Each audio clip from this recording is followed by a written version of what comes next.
இத்தனை நாளாய் நம்மை நடத்தி வந்த தேவனை நோக்கி நன்றியுள்ள இதயத்தோடு 2 மாதங்கள் இந்த வருடத்திலே பாதுகாத்து ஒரு புதிய மாதத்தை தேவன் நம்மை காண செய்திருக்கிறார். அந்த தேவனை நினைத்து நன்றியோடு, நன்றி அப்பா எல்லாரும் சேர்த்து சொல்லுங்க, நன்றி நன்றி ஆவியானவரே உமக்கு நன்றி அப்பா, எங்களை நடத்துனீங்களே உமக்கு நன்றி, இடைவிடாது எங்களோடு கூட இருந்து எங்களை வழி நடத்துனீங்களே உமக்கு நன்றி அப்பா, எங்களை வழி நடத்துனீங்களே நன்றி, இருதயத்தின் ஆழத்திலிருந்து உமக்கே நன்றி அப்பா. சிறைப்பட்டு போன எங்களுடைய வாழ்க்கைய அப்பா திரும்பவுமாய் உயிர்ப்பித்தீரே உமக்கு நன்றி, உமக்கு நன்றி அப்பா, உமக்கு நன்றி நன்றி நன்றி நன்றி அப்பா, உமக்கு நன்றி ஆவியானவரே, நன்றி ராஜா இயேசு ராஜா, நன்றி ராஜா இயேசு ராஜா. எல்லாரும் சேர்ந்து சொல்லுவோமா, நன்றி ராஜா இயேசு ராஜா, நன்றி ராஜா இயேசு ராஜா. ஒரு வாழ்க்கையில நினைத்த அவர் செய்த நன்மைகளை நினைத்து சொல்லுவோமா, நன்றி ராஜா இயேசு ராஜா, நன்றி ராஜா இயேசு ராஜா. உங்களுடைய குடும்பத்தின் தேவைகளை சந்திச்சீங்களே, நன்றி ராஜா இயேசு ராஜா, நன்றி ராஜா இயேசு ராஜா. எத்தனை பேர் பலவீனங்களை மாற்றி இருக்கிறார், ஓ எத்தனை குடும்பத்தை தேவன் ஆசீர்வதித்து இருக்கிறார். கடந்த 2 மாதங்கள் அளவோ கர்த்தர் நம்மோடு கூட இருந்தாரு, நம்முடைய தேவைகளை சந்தித்திருக்கிறார், வாக்கு தத்தத்தை நிறைவேற்றி இருக்கிறார், அநேகருடைய வாழ்க்கையில புதிய காரியங்களை துவக்கி வைத்திருக்கிறார். அந்த தேவனை நோக்கி நன்றி ராஜா இயேசு ராஜா, நன்றி ராஜா இயேசு ராஜா. எதுவுமே இல்லாத சூழ்நிலையில ராஜாதி ராஜாவா என் கூட வந்தீங்களே, நன்றி ராஜா இயேசு ராஜா. நல்ல கரங்களை தட்டி நன்றி ராஜா இயேசு ராஜா, நன்றி ராஜா இயேசு ராஜா, நன்றி ராஜா இயேசு ராஜா, இயேசு ராஜா, நன்றி ராஜா இயேசு ராஜா, ஓ நன்றி ராஜா இயேசு ராஜா, நன்றி ராஜா இயேசு ராஜா, இயேசு ராஜா. எத்தனை பேர் சொல்ல முடியும், என்னுடைய வாழ்க்கையில ஒன்றும் இல்லாமல் தொடங்கின என் வாழ்க்கை, ஓ ஒன்றுமே இல்லாம தொடங்கின என் வாழ்க்கை இப்போ நன்மையா மாத்திருக்கிறாரு. ஒன்றுக்குமே உதவாது இருந்த என் வாழ்க்கையை தேவன் நன்மையா மாத்திருக்கிறாரு. எதுவுக்குமே ஆகாது இருந்த என்னுடைய குடும்பம் கர்த்தர் நன்மையாய் மாத்திருக்கிறார். எதுவுக்குமே உதவாது இருந்த என்னுடைய சுய வாழ்க்கை இப்போ தேவன் அநேகருக்கு பயன்படும்படியாய் மாத்திருக்கிறார். என்னுடைய காரியங்கள் யாருக்குமே உதவாது இருந்த போது தேவன் இப்போ நன்மையாய் மாத்திருக்கிறார். சொல்லுங்க, நன்றி ராஜா இயேசு ராஜா, நன்றி ராஜா இயேசு ராஜா. அநேக ஞானிகள் மத்தியில பைத்தியமான எண்ணெயும் தெரிந்து கொண்டு இவ்வளவாய் பயன்படுத்துகிற தேவனை நோக்கி அநேக நேரங்களில விழுந்து போகிற சூழ்நிலை வந்த போதும் வாழ்க்கை எப்ப மாறும் தெரியல, சூழ்நிலை எப்ப மாறும் தெரியல, ஆனாலும் கூட ராஜாதி ராஜா, ஓ மகிமை பொருந்திய ராஜாதி ராஜா, சிங்காசனத்தில் விட்டிருக்கிற மகிமை பொருந்திய ஓ தேவாதி தேவன் என்னுடைய வாழ்க்கையில வருவாரானால் என்னுடைய வாழ்க்கை மாறும் என்ற ஒரு நம்பிக்கையோடு அப்பா வருவாரானா அந்த ராஜாதி ராஜாவுடைய மகிமை என்னுடைய மேலே பிரகாசிக்குமானா மாற்றவர் வல்லவராக இருப்பார். அவர் போதுமானவராய் இருக்கிறார். அப்பாவை பார்த்து சொல்லமா, நன்றி நன்றி நன்றி, இதயத்தில் சுமந்தீரே நன்றி நன்றி நன்றி நன்றி, ஒரு கரு போல சுமந்தீரே நன்றி, ஒன்றுமே இல்லாமல் துவங்கின என் வாழ்வு நன்மையால் நிறைந்துள்ளதே, ஒன்றுமே இல்லாமல் துவங்கின என் வாழ்வு நன்மையால் நிறைந்துள்ளதே, ஒரு தீமையும் நினைக்காத நல்ல ஒரு தகப்பன் உம்மை போல இல்லை, ஒரு தீமையும் நினைக்காத நல்ல ஒரு தகப்பன் உம்மை போல இல்லை,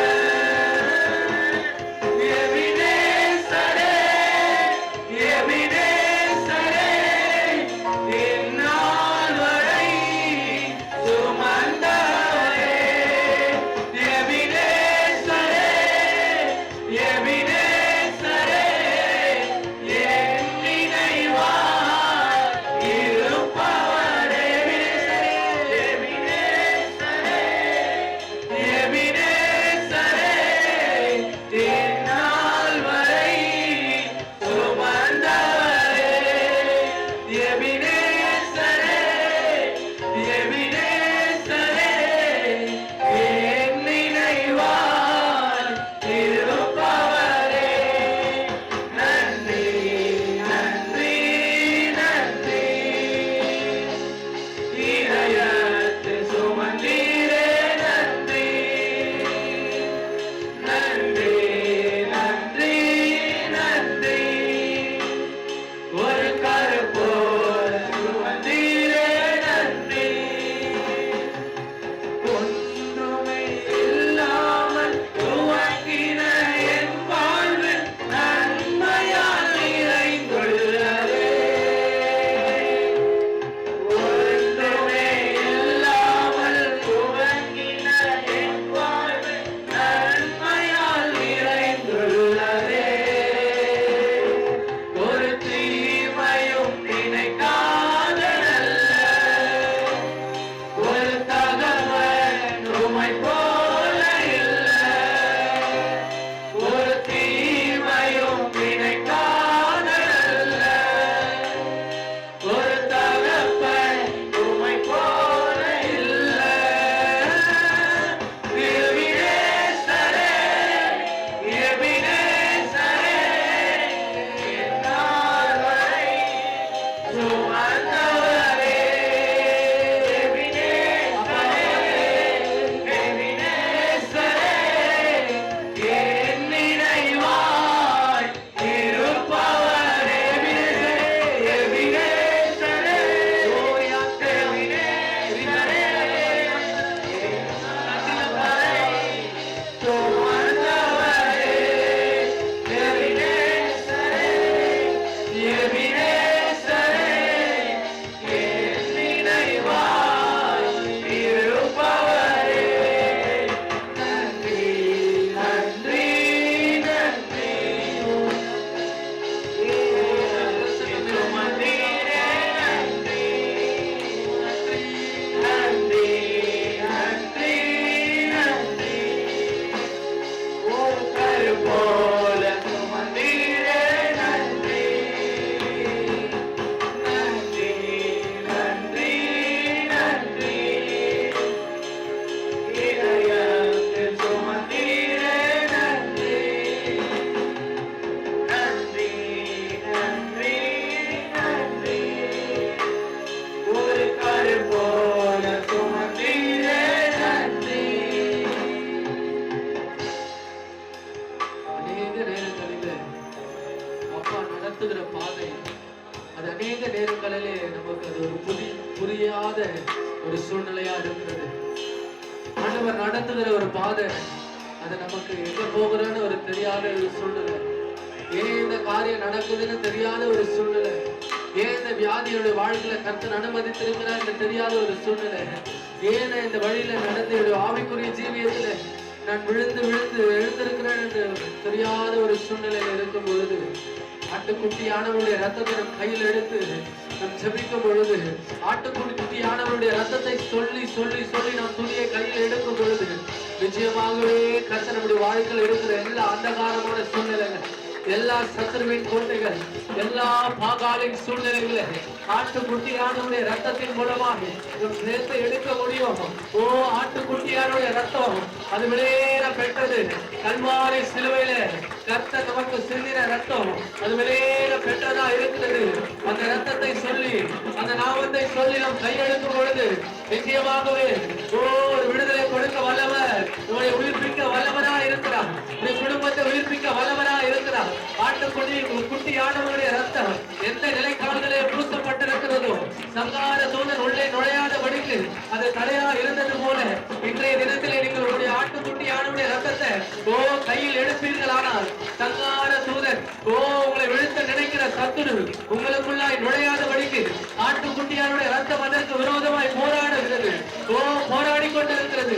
நீங்க ஆட்டுக்குட்டியானுடைய ரத்தத்தை கையில் எடுக்கும் பொழுது அது போராடுகிறது, போராடி கொண்டிருக்கிறது, அது விடுதலை கொடுக்கிறது, அது ஒரு பதிலை கொடுக்கிறது. இயேசுவின் நாமத்தினால, இயேசுவின் ரத்தத்தை கொண்டு, இயேசுவின் ரத்தத்தை கொண்டு நாம் போராடும் பொழுது எல்லா சூழ்நிலையும் இயேசு கிறிஸ்துவின் ரத்தம் அது விடுதலை கொடுக்கிறதா இருக்கிறது. அது வெளியேற பெற்ற ரத்தம், அது விடுதலை கொடுக்கிற ரத்தம், அது உண்மை மாற்றுகிற ரத்தம், உங்களுடைய சூழ்நிலையை மாற்றுகிற ரத்தம், விழுந்து போயிருக்கிற உடைய கூடாரங்களை மறுபடியும் எழுப்பி இருக்கிற ஒரு சூழ்நிலையை கொடுக்கிற ரத்தம், விழுந்து போயிருக்கிற உடைய கூடாரங்களை மறுபடியும் எழுப்பிக்கிற நாள் வந்தது.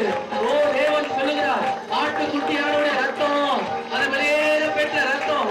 யாக்கோபுக்கு விரோதமான ஒரு சூழ்நிலை இல்ல, இஸ்ரவேலுக்கு விரோதமான ஒரு சூழ்நிலை இல்ல.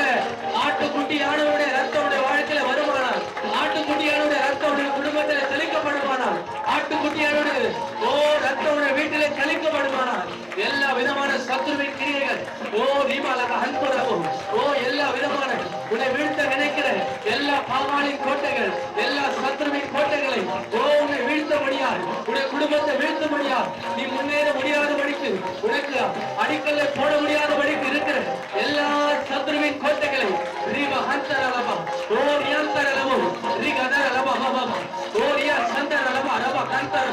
எல்லா விதமான சத்துருவின் கோட்டைகளை முறியடிக்கிற ஒரே வழி ஆட்டுக்குட்டியானுடைய ரத்தம். அந்த ரத்தத்தை சொல்லுங்க, இயேசுவின் ரத்தம், இயேசுவின் ரத்தம் அது விடுதலை கொடுக்கிற ரத்தம். அந்த ரத்தத்தை சொல்லும் பொழுது இப்பொழுதே தேவனுடைய உடல் உறுப்புகளை உயிர்ப்பிக்கப்படுகிறார். இயேசு கிறிஸ்துவின் ரத்தம் உன்னை உயிர்ப்பிக்கப்படுகிறது. இயேசு கிறிஸ்துவின் ரத்தம் உனக்கு மறுவாழ்வை கொடுக்கிறது. இயேசு கிறிஸ்துவின் ரத்தம் உன்னை நிலைநிறுத்த செய்கிறது. இயேசு கிறிஸ்துவின் ரத்தம் உன்னை உலர்ந்த எலும்புகளின் மேலே படுகிறது, அது உயிரடைகிறது.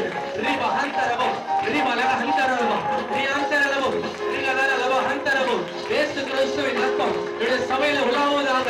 இயேசு கிறிஸ்துவின் ரத்தம் அது பிரசன்னத்தை என்னுடைய சபையில உலாவட்ட ஆவியானவரே, எல்லா சத்துருவின் கோட்டைகள், எல்லா பாகாலின் கோட்டைகள், எல்லா ஆவியானவரே, நிந்தனையின் கட்டுகள், எல்லா விதமான சத்துருவின் கட்டுகள், எல்லா விதமான பொய்யான ஆலோசனைகள்,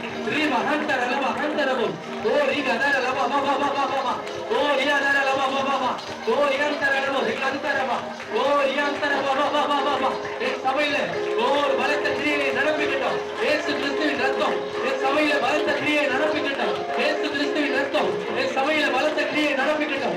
மகந்தரமும் எல்லா விதமான ஆவியானவரே, சத்துருவின் கோட்டைகள் நிர்மலமாகிறதற்காய் நன்றி. நிர்மலமாகிறதற்காய் நன்றி. இயேசுவின் ரத்தம், இயேசுவின் ரத்தம், இயேசுவின் ரத்தம், இயேசுவின் ரத்தம்.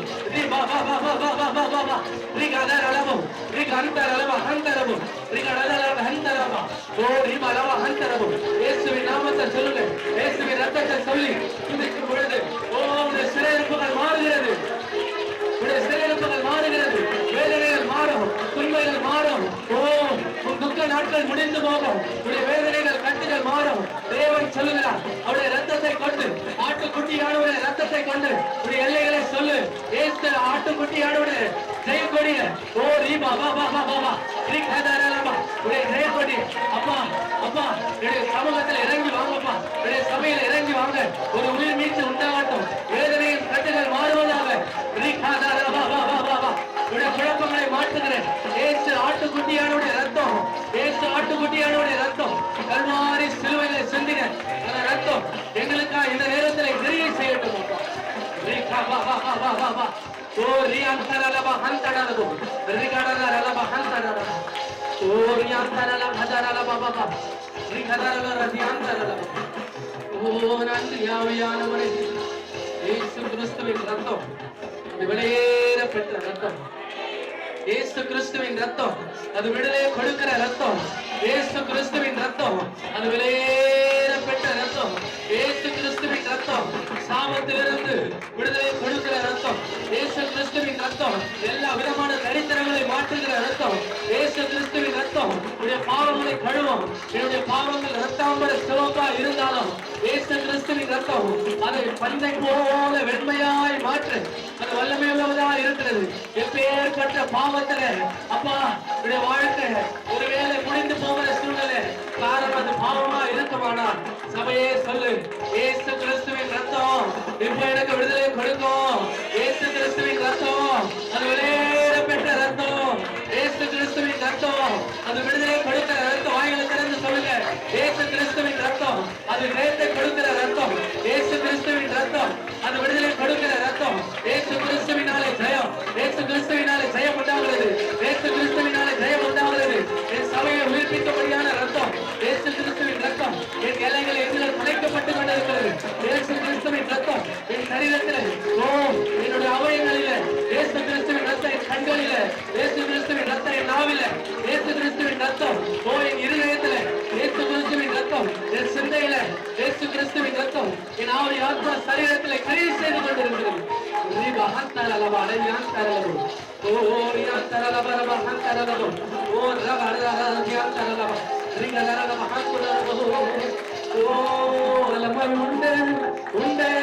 அற்புத வல்லம் இயேசுவின் ரத்தத்தால் வல்லமை உண்டு உண்டு அற்புத வல்லமை இயேசுவின் ரத்தத்தினால் வல்லமை உண்டு உண்டு அற்புத வல்லமை. நல்ல கரங்களை தட்டி இயேசுவின் நாமத்தை வல்லமை உண்டு உண்டு அற்புத வல்லமை ஆட்டுக்குட்டி ரத்தத்தினால் வல்லமை உண்டு உண்டு அற்புத வல்லமை இயேசுவின் ரத்தத்தால் வல்லமை உண்டு உண்டு இயேசுவின் ரத்தம் ரத்தத்தினால் வல்லமை உண்டு உண்டு அற்புத வல்லமை இயேசுவின் ரத்தத்தால் வல்லமை உண்டு உண்டு அற்புத வல்லமை ஆட்டுக்குட்டி ரத்தத்தினால் வல்லமை உண்டு உண்டு அற்புத வல்லமை இயேசுவின் ரத்தத்தால் வல்லமை உண்டு உண்டு அற்புத வல்லமை ஆட்டுக்குட்டி ரத்தத்தினால் ஆட்டுக்குட்டி ரத்தத்தினால்.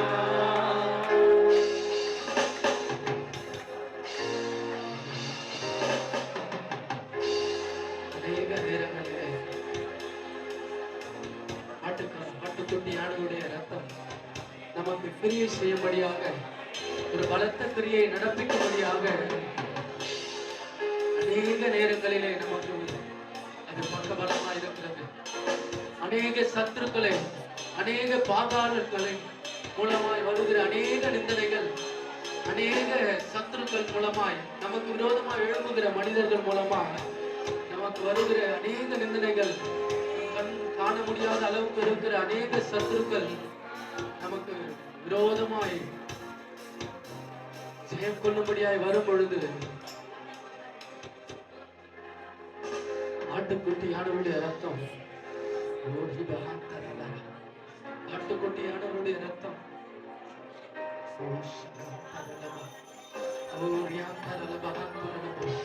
ஆட்டுக்குட்டியானவருடைய ரத்தம் அது நம்முடைய ஒவ்வொரு அவயங்களிலும் தெளிக்கப்படுகிறது. நமக்கு குடும்பத்திற்கு விரோதமா எழும்புகிற அநேக காரியங்களுக்காக ஆட்டுக்குட்டியானுடைய ரத்தம் அது போராடி கொண்டிருக்கிறது.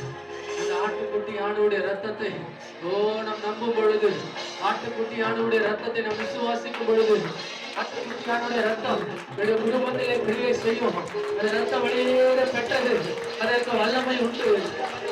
இந்த ரத்தத்திற்கு ஜீவன் உண்டு.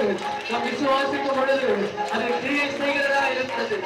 தேவ சபையை இந்த நேரத்துல சொல்லு, அப்பா உங்களுடைய ரத்தத்தை நான் விசுவாசிக்கிறேன். இப்பொழுது இந்த நேரத்தில் நான் ஆராதிக்கிற பொழுது எல்லா சத்துருவின் கோட்டைகள் அது நிர்மூலமாவதாகப்பா, நிர்மூலமாகட்டும் அவையானவரே. நிர்மூலமாகட்டும் அவையானவரே, நிர்மூலமாகட்டும் அப்பா. என்னால் ஒன்று கூடாது அவையானவரே, எங்களால ஒண்ணுமே முடியாதப்பா, என்னுடைய பலத்தினால ஒண்ணுமே முடியாதப்பா. ரத்தத்தினால எல்லாம் கூடும் என்று ஆராதனை வேலையில அப்பா இந்த கரத்தில் ஒப்பு கொடுத்து நாங்கள் நிறைவு செய்கிறோம். ரத்தத்தினால எங்களை விடுதலை ஆக்குகிறோம். உடைய ரத்தத்தினால எங்களுடைய பாவங்கள் கழுவப்படட்டும். உடைய ரத்தத்தினால எங்களுடைய தரித்திரங்கள் மாறட்டும்ப்பா. உடைய ரத்தத்தினால எங்களுடைய விசுவாசம் உண்டாகட்டும். உடைய ரத்தத்தினாலே ஆவியானவரே உடைய சபையில எழுப்புதல் உண்டாகட்டும். உடைய ரத்தத்திற்கு ஆவியானவரே அப்பா பலன் உண்டாகட்டும். ஆவியானவரே உங்களை முழுவதுமாய் அர்ப்பணித்து நாங்கள் ஒப்பு கொடுக்கிறோம்.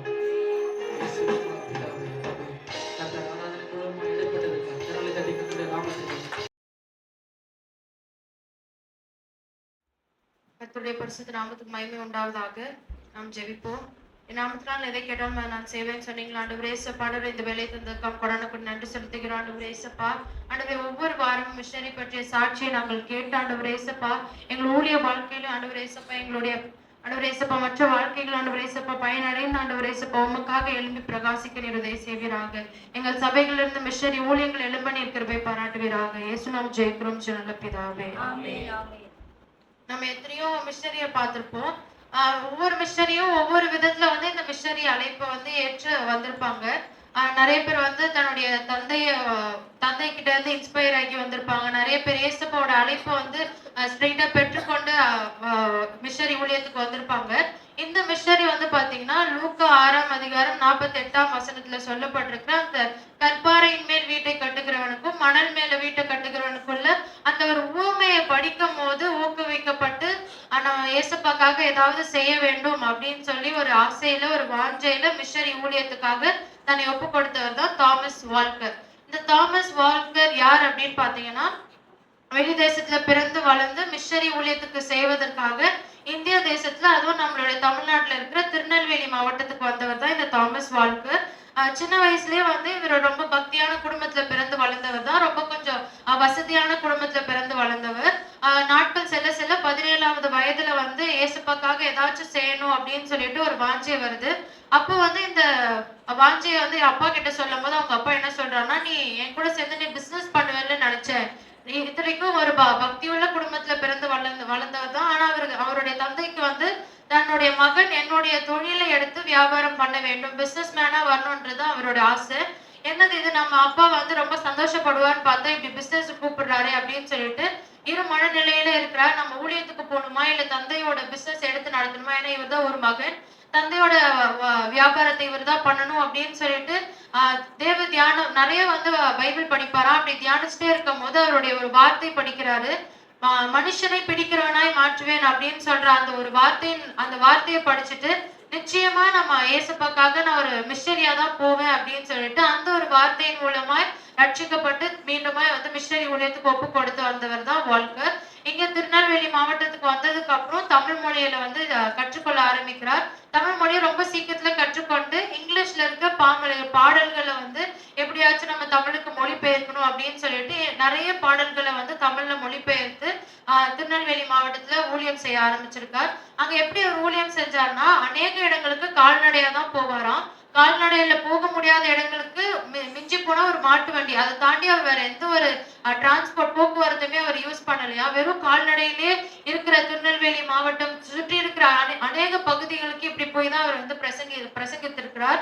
அநேக மற்ற மதத்தினர்கிட்ட இருந்து அவருக்கு நிறைய எதிர்ப்பு வரும்போது கொஞ்சம் கூட அசரவே இல்லை. தன்னுடைய ஒரு கோலான பிரசங்கம் சுவிசேஷத்தை மாத்திரம் எப்பயுமே வந்து அவர் பண்ணிட்டே இருந்தாராம். எந்த ஒரு எதிர்ப்புக்காகவும் அவர் சோர்ந்து போகவில்லை. இவ்வளவு எதிர்ப்பு வருது, நம்ம என்ன பண்ண போறோம், எதுவுமே இல்லை. தியானிச்சுட்டே இருப்பாராம். இவருக்கான 3 காரியங்கள், வால்கர்னா யாரு அப்படின்னு ஒரு 3 லைன்ல 3 வார்த்தையில சொல்லணும்னா, பக்தி, ஜபம், வேத தியானம். இது 3 தான். இது 3 மாத்திரம் வைத்து அவர் தன்னுடைய 53 வருடத்தை வாழ்ந்து முடித்திருக்கிறார். சோ வேத தியானத்தினாலதான் அவர் வந்து அநேக எதிர்ப்புகளை தாண்டி வந்திருக்கிறார். அதுக்கப்புறம் பாத்தீங்கன்னா, இந்த கோவில்கள்ல சின்ன வயசுலயே வந்து தேவதாசியாக விடப்பட்ட சிறு குழந்தைகள் மத்தியில வந்து அந்த சமயத்துல ஏபி கார்மைக்கல் அந்த மிஷனரி வந்து ஊழியம் செஞ்சுட்டு இருப்பாங்க. அவங்களோட இணைந்து இந்த தாமஸ் வால்கரும் அநேக டொனாவூர் அப்படின்ற பகுதியில வந்து ஊழியம் செய்ய ஆரம்பிக்கிறாங்க. இவங்க ஆரம்பிச்சு ஒரு பள்ளியை நிறுவுறாங்க. இன்னும் அநேக ஃபெல்லோஷிப், அதாவது மிஷனரி சொசைட்டி மாதிரி இன்னும் நிறுவி அநேக இடங்கள்ல இவர் பிரசங்கிக்கும் போது இவருடைய பிரசங்கத்தை கேட்டு ரட்சிக்கப்பட்ட ஜனங்கள் அநேகம். ஒரு மாநாட்டுல சாதாரணமா ஒரு பிரசங்கத்தை கொடுத்துட்டு போயிட்டாரு. அந்த பிரசங்கத்தை கேட்டதுக்கு அப்புறம் மற்ற புறஜாதிகள் மத்தியில இருந்து மாத்திரம் ஒரு மன திரும்புதல் வரலையா, சபைக்குள்ளேயே ஒரு அநேக எழுப்புதல்கள் வந்ததா.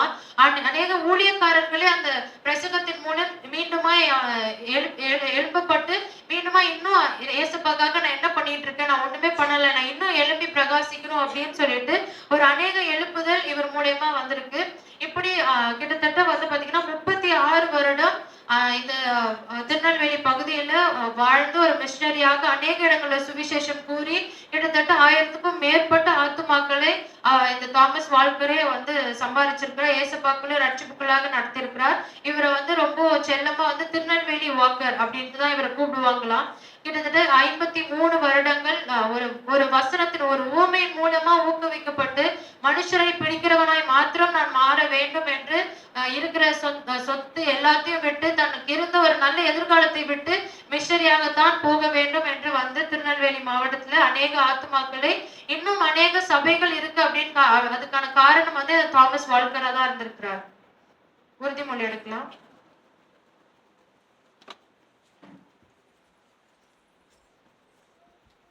இயேசுவை சொந்த இரட்சகராக ஏற்றுக்கொண்ட நான் அவருடைய அழைப்பை புரிந்தவர்களாய் அதற்கு ஒப்பு கொடுத்து பணியை நிறைவேற்ற என்னை அர்ப்பணிக்கிறேன். இயேசுவின் நாமத்தில் ஆமென்.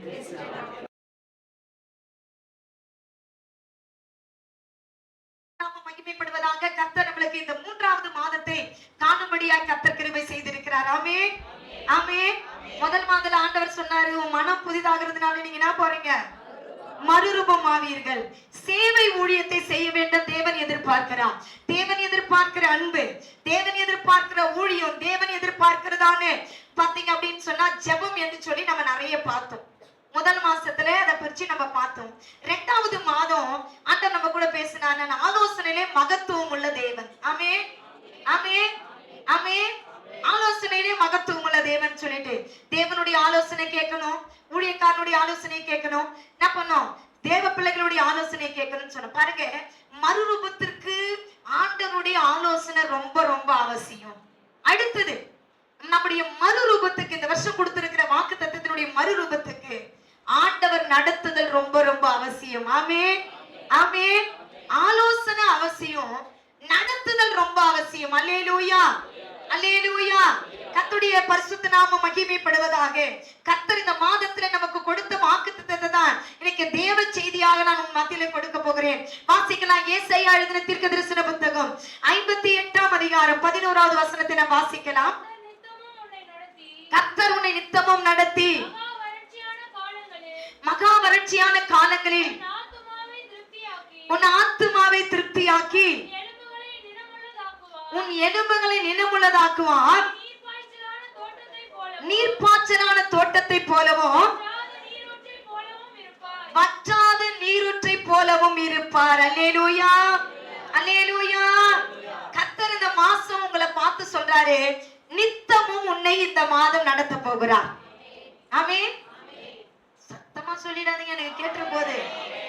அல்லேலூயா, அல்லேலூயா. கர்த்தர் உங்களை நித்தமும் நடத்த போகிறார் இந்த மாதம். ஆமென். பக்கத்துல இருக்கிற கையை பிடிச்சி சொல்லுங்க பார்க்கலாம், குலுக்கி, கர்த்தர் இந்த மாசம் உன்னை நடத்த போறாரு. அல்லேலூயா, அல்லேலூயா. அவர் உங்களை நடத்த போறார் இந்த மாதம். எப்படி வழி தெரியாத நிற்கிற உனக்கு கர்த்தர் நடத்த போகிறார். பைபிள்ல பாத்தீங்கன்னா அழகா சங்கீதக்காரனாகிய தாவீது சொல்லுவார், அவர் என்னை நித்தமும் நடத்துகிறவர். சொல்லப்பட்ட நான் உனக்கு போதித்து நீ நடக்க வேண்டிய வழியிலே நான் உன்னை நடத்துவேன் என்று கர்த்தர் சொல்லுகிறார். ஆமென், ஆமென். அடுத்தது சொல்றாரு சங்கீதக்காரனாகிய தாவீது, இந்த தேவன் என்றென்றைக்கும் உள்ள சதா காலமும் நம்முடைய தேவன், மரண பரியந்தம் தான் நம்மளை நடத்துவார். ஆமென். வெளிப்படுத்தல சொல்லப்பட்டிருது, கண்ணீர் யாவரும் துடைப்பார். அவர் என்ன பண்ணுவாரா, உன்னை நல் வழியிலே ஒரு மேய்ப்பன் நடத்துகிறது போல உன்னை நடத்துவார். ஆமென், ஆமென். அடுத்தது நீங்க பாத்தீங்கன்னா சங்கீதம் 139 தாவீது சொல்லுகிறார், அழகா சொல்றார், வேதனை உண்டாக்கும் வழி உண்டோ என்று பார்த்து என்னை நித்திய வழியிலே நடத்துங்க. எப்படி நடத்துங்க? நித்திய வழியிலே நடத்துங்க. அடுத்தது அவன் சொல்றான், அப்படி நல்ல ஆவி எனக்குள்ளே தாங்க, உற்சாகமான ஆவியை தாங்க, என்னை பரிசுத்த வழியிலே நடத்துங்கன்னு சொல்றான். ஆமென், ஆமென், ஆமென். ஆண்டவர் நம்மை நடத்த வேண்டும் தேவ பிள்ளையே. அவர் நடத்துவதற்கு நம்மளை ஒப்பு கொடுக்கணும். யாரை கர்த்தர் நடத்துவார்? நீங்க படிச்சீங்க, கர்த்தர் உன்னை நித்தமும் நடத்தி, நித்தம்னா இந்த பூமியில இருக்கிற வரைக்கும் கடவுள் உன்னை நடத்துவார். ஆமென். ஒரு நாள் நடத்துறது இல்லைங்க. இந்த மாசம் மார்ச் மாசம் மட்டும் நடத்திட்டு அடுத்த மாசம் வேற ஒருத்தவங்க என்ன நடத்தணும் அப்படின்றது கிடையாது. கடவுள் உன்னை நித்தமும் நடத்துவார். நீ எங்க போகணும், என்ன செய்யணும், எப்படி எல்லாத்தையும் உனக்கு நேர்த்தியாய் கடவுள் இந்த மாதம் உன்னை நடத்த போகிறார். ஆமென், ஆமென், ஆமென். அவர் உன்னை நடத்த போறாருங்க. அவர் நடத்துறதுல நீ உணர போகிற. யாரை கடவுள் நடத்துவார்? அடுத்தது படிச்சீங்க, அவர் உன் ஆத்துமாவை தேற்றி, உன் ஆத்துமாவை தேற்றுவார். உன் எலும்புகளை எப்படி ஆக்குவாராம்? என்ன உள்ளதா? பலன் உள்ளதா மாத்த போறாராம் உன் எலும்பு. ஆமென், ஆமென். எலும்பு பிரச்சனை யாரெல்லாம் இங்க இருக்கிறீங்கன்னு எனக்கு தெரியாது. உன் எலும்பை கர்த்தர் பலனா மாத்த போறாரு. அல்லேலூயா. முட்டி வலி, காலு வலி, யாரோட உட்கார்ந்து இருக்கீங்கன்னு எனக்கு தெரியல. உன் எலும்பை கர்த்தர் பலன் உள்ளதா மாற்ற போகிறார். உன் ஆத்துமாவை தேற்றி உன் எலும்புகளை பலன் உள்ளதா கர்த்தர் மாற்ற போகிறார். ஆமென். அடுத்தது அவர் சொல்றாரு, அடுத்தது என்ன சொல்றாரு? நீ எப்படி இருப்பியா? நீர்ப்பாய்ச்சலான தோட்டத்தை போலவும் வற்றாத நீரூற்ற போல இருப்பேன். ஆமென். உன் தோட்டத்துல எப்பொழுது என்ன போயிட்டு இருக்குமா? தண்ணி போயிட்டே இருக்கும். உன்னுடைய கிணறாகட்டும், உன்னுடைய போரா இருக்கட்டும், உன்னுடைய குளமாகட்டும், அது வற்றியே போகாது. கர்த்தர் ஒரு பெரிய ஆசீர்வாதத்தை இந்த மாதத்துல உங்களுக்கு கொடுக்க போகிறார். அது வீட்டின் காரியமா இருக்கட்டும், வேலை காரியமா இருக்கட்டும், கர்த்தர் உன்னை நடத்த போகிறார். ஆமென். நான் உங்களுக்கு 1ஆம் தேதி உங்களுக்கு சொன்னேன், இந்த ஜனங்க ஏசாயா தீர்க்கதரிசன புத்தகம் 58வது அதிகாரத்திலே வராத பிள்ளைகளுக்கு நான் மறுபடியும் உங்களுக்கு சொல்றேன். இந்த 58வது அதிகாரம் யாருக்கு சொல்லப்பட்டதுன்னா, ஒரு கிறிஸ்தவனுக்கு, ஒரு யூதனுக்கு சொல்லப்பட்ட புத்தகம் தான் இந்த புத்தகம். இது என்னன்னு பாத்தீங்கன்னா, 1வது வசனம் 2வது வசனத்துல அவங்க என்ன கேட்பாங்க, ஆண்டவர் ஏசாயா தீர்க்கதரிசியை பார்த்து சொல்ல, சத்தமிட்டு கூப்பிடு, அடக்கி கொள்ளாத, இந்த யாக்கோபினுடைய அக்கிரமமும் பாவமும் ரொம்ப பெருசா இருக்குது, அவன் கூப்பிடுறான், நான் கேட்க மாட்டேன். ஆண்டவர் சொல்றார், அவன் கூப்பிடுறான், என்ன கடமைக்கு கூப்பிடுறான், காலையில இருந்து கூப்பிடுறான், காலையில இருந்து என்ன பண்றான், நியாயப்பிரமாண புத்தகத்தை படிக்கிறான், காலையில தொழுது கொள்றான், நான் யூதனாய் பிறந்ததுக்காக ரொம்ப சந்தோஷப்படுறேன்னு சொல்றான்.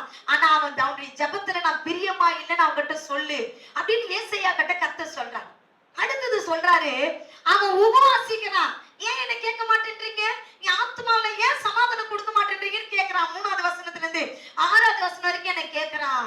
ஆண்டவர் சொல்றாரு, அவன் உபவாசம் பாரம்பரியமா இருக்கிறான். உபவாசம் இந்த நாள்லாம் உபவாசம்.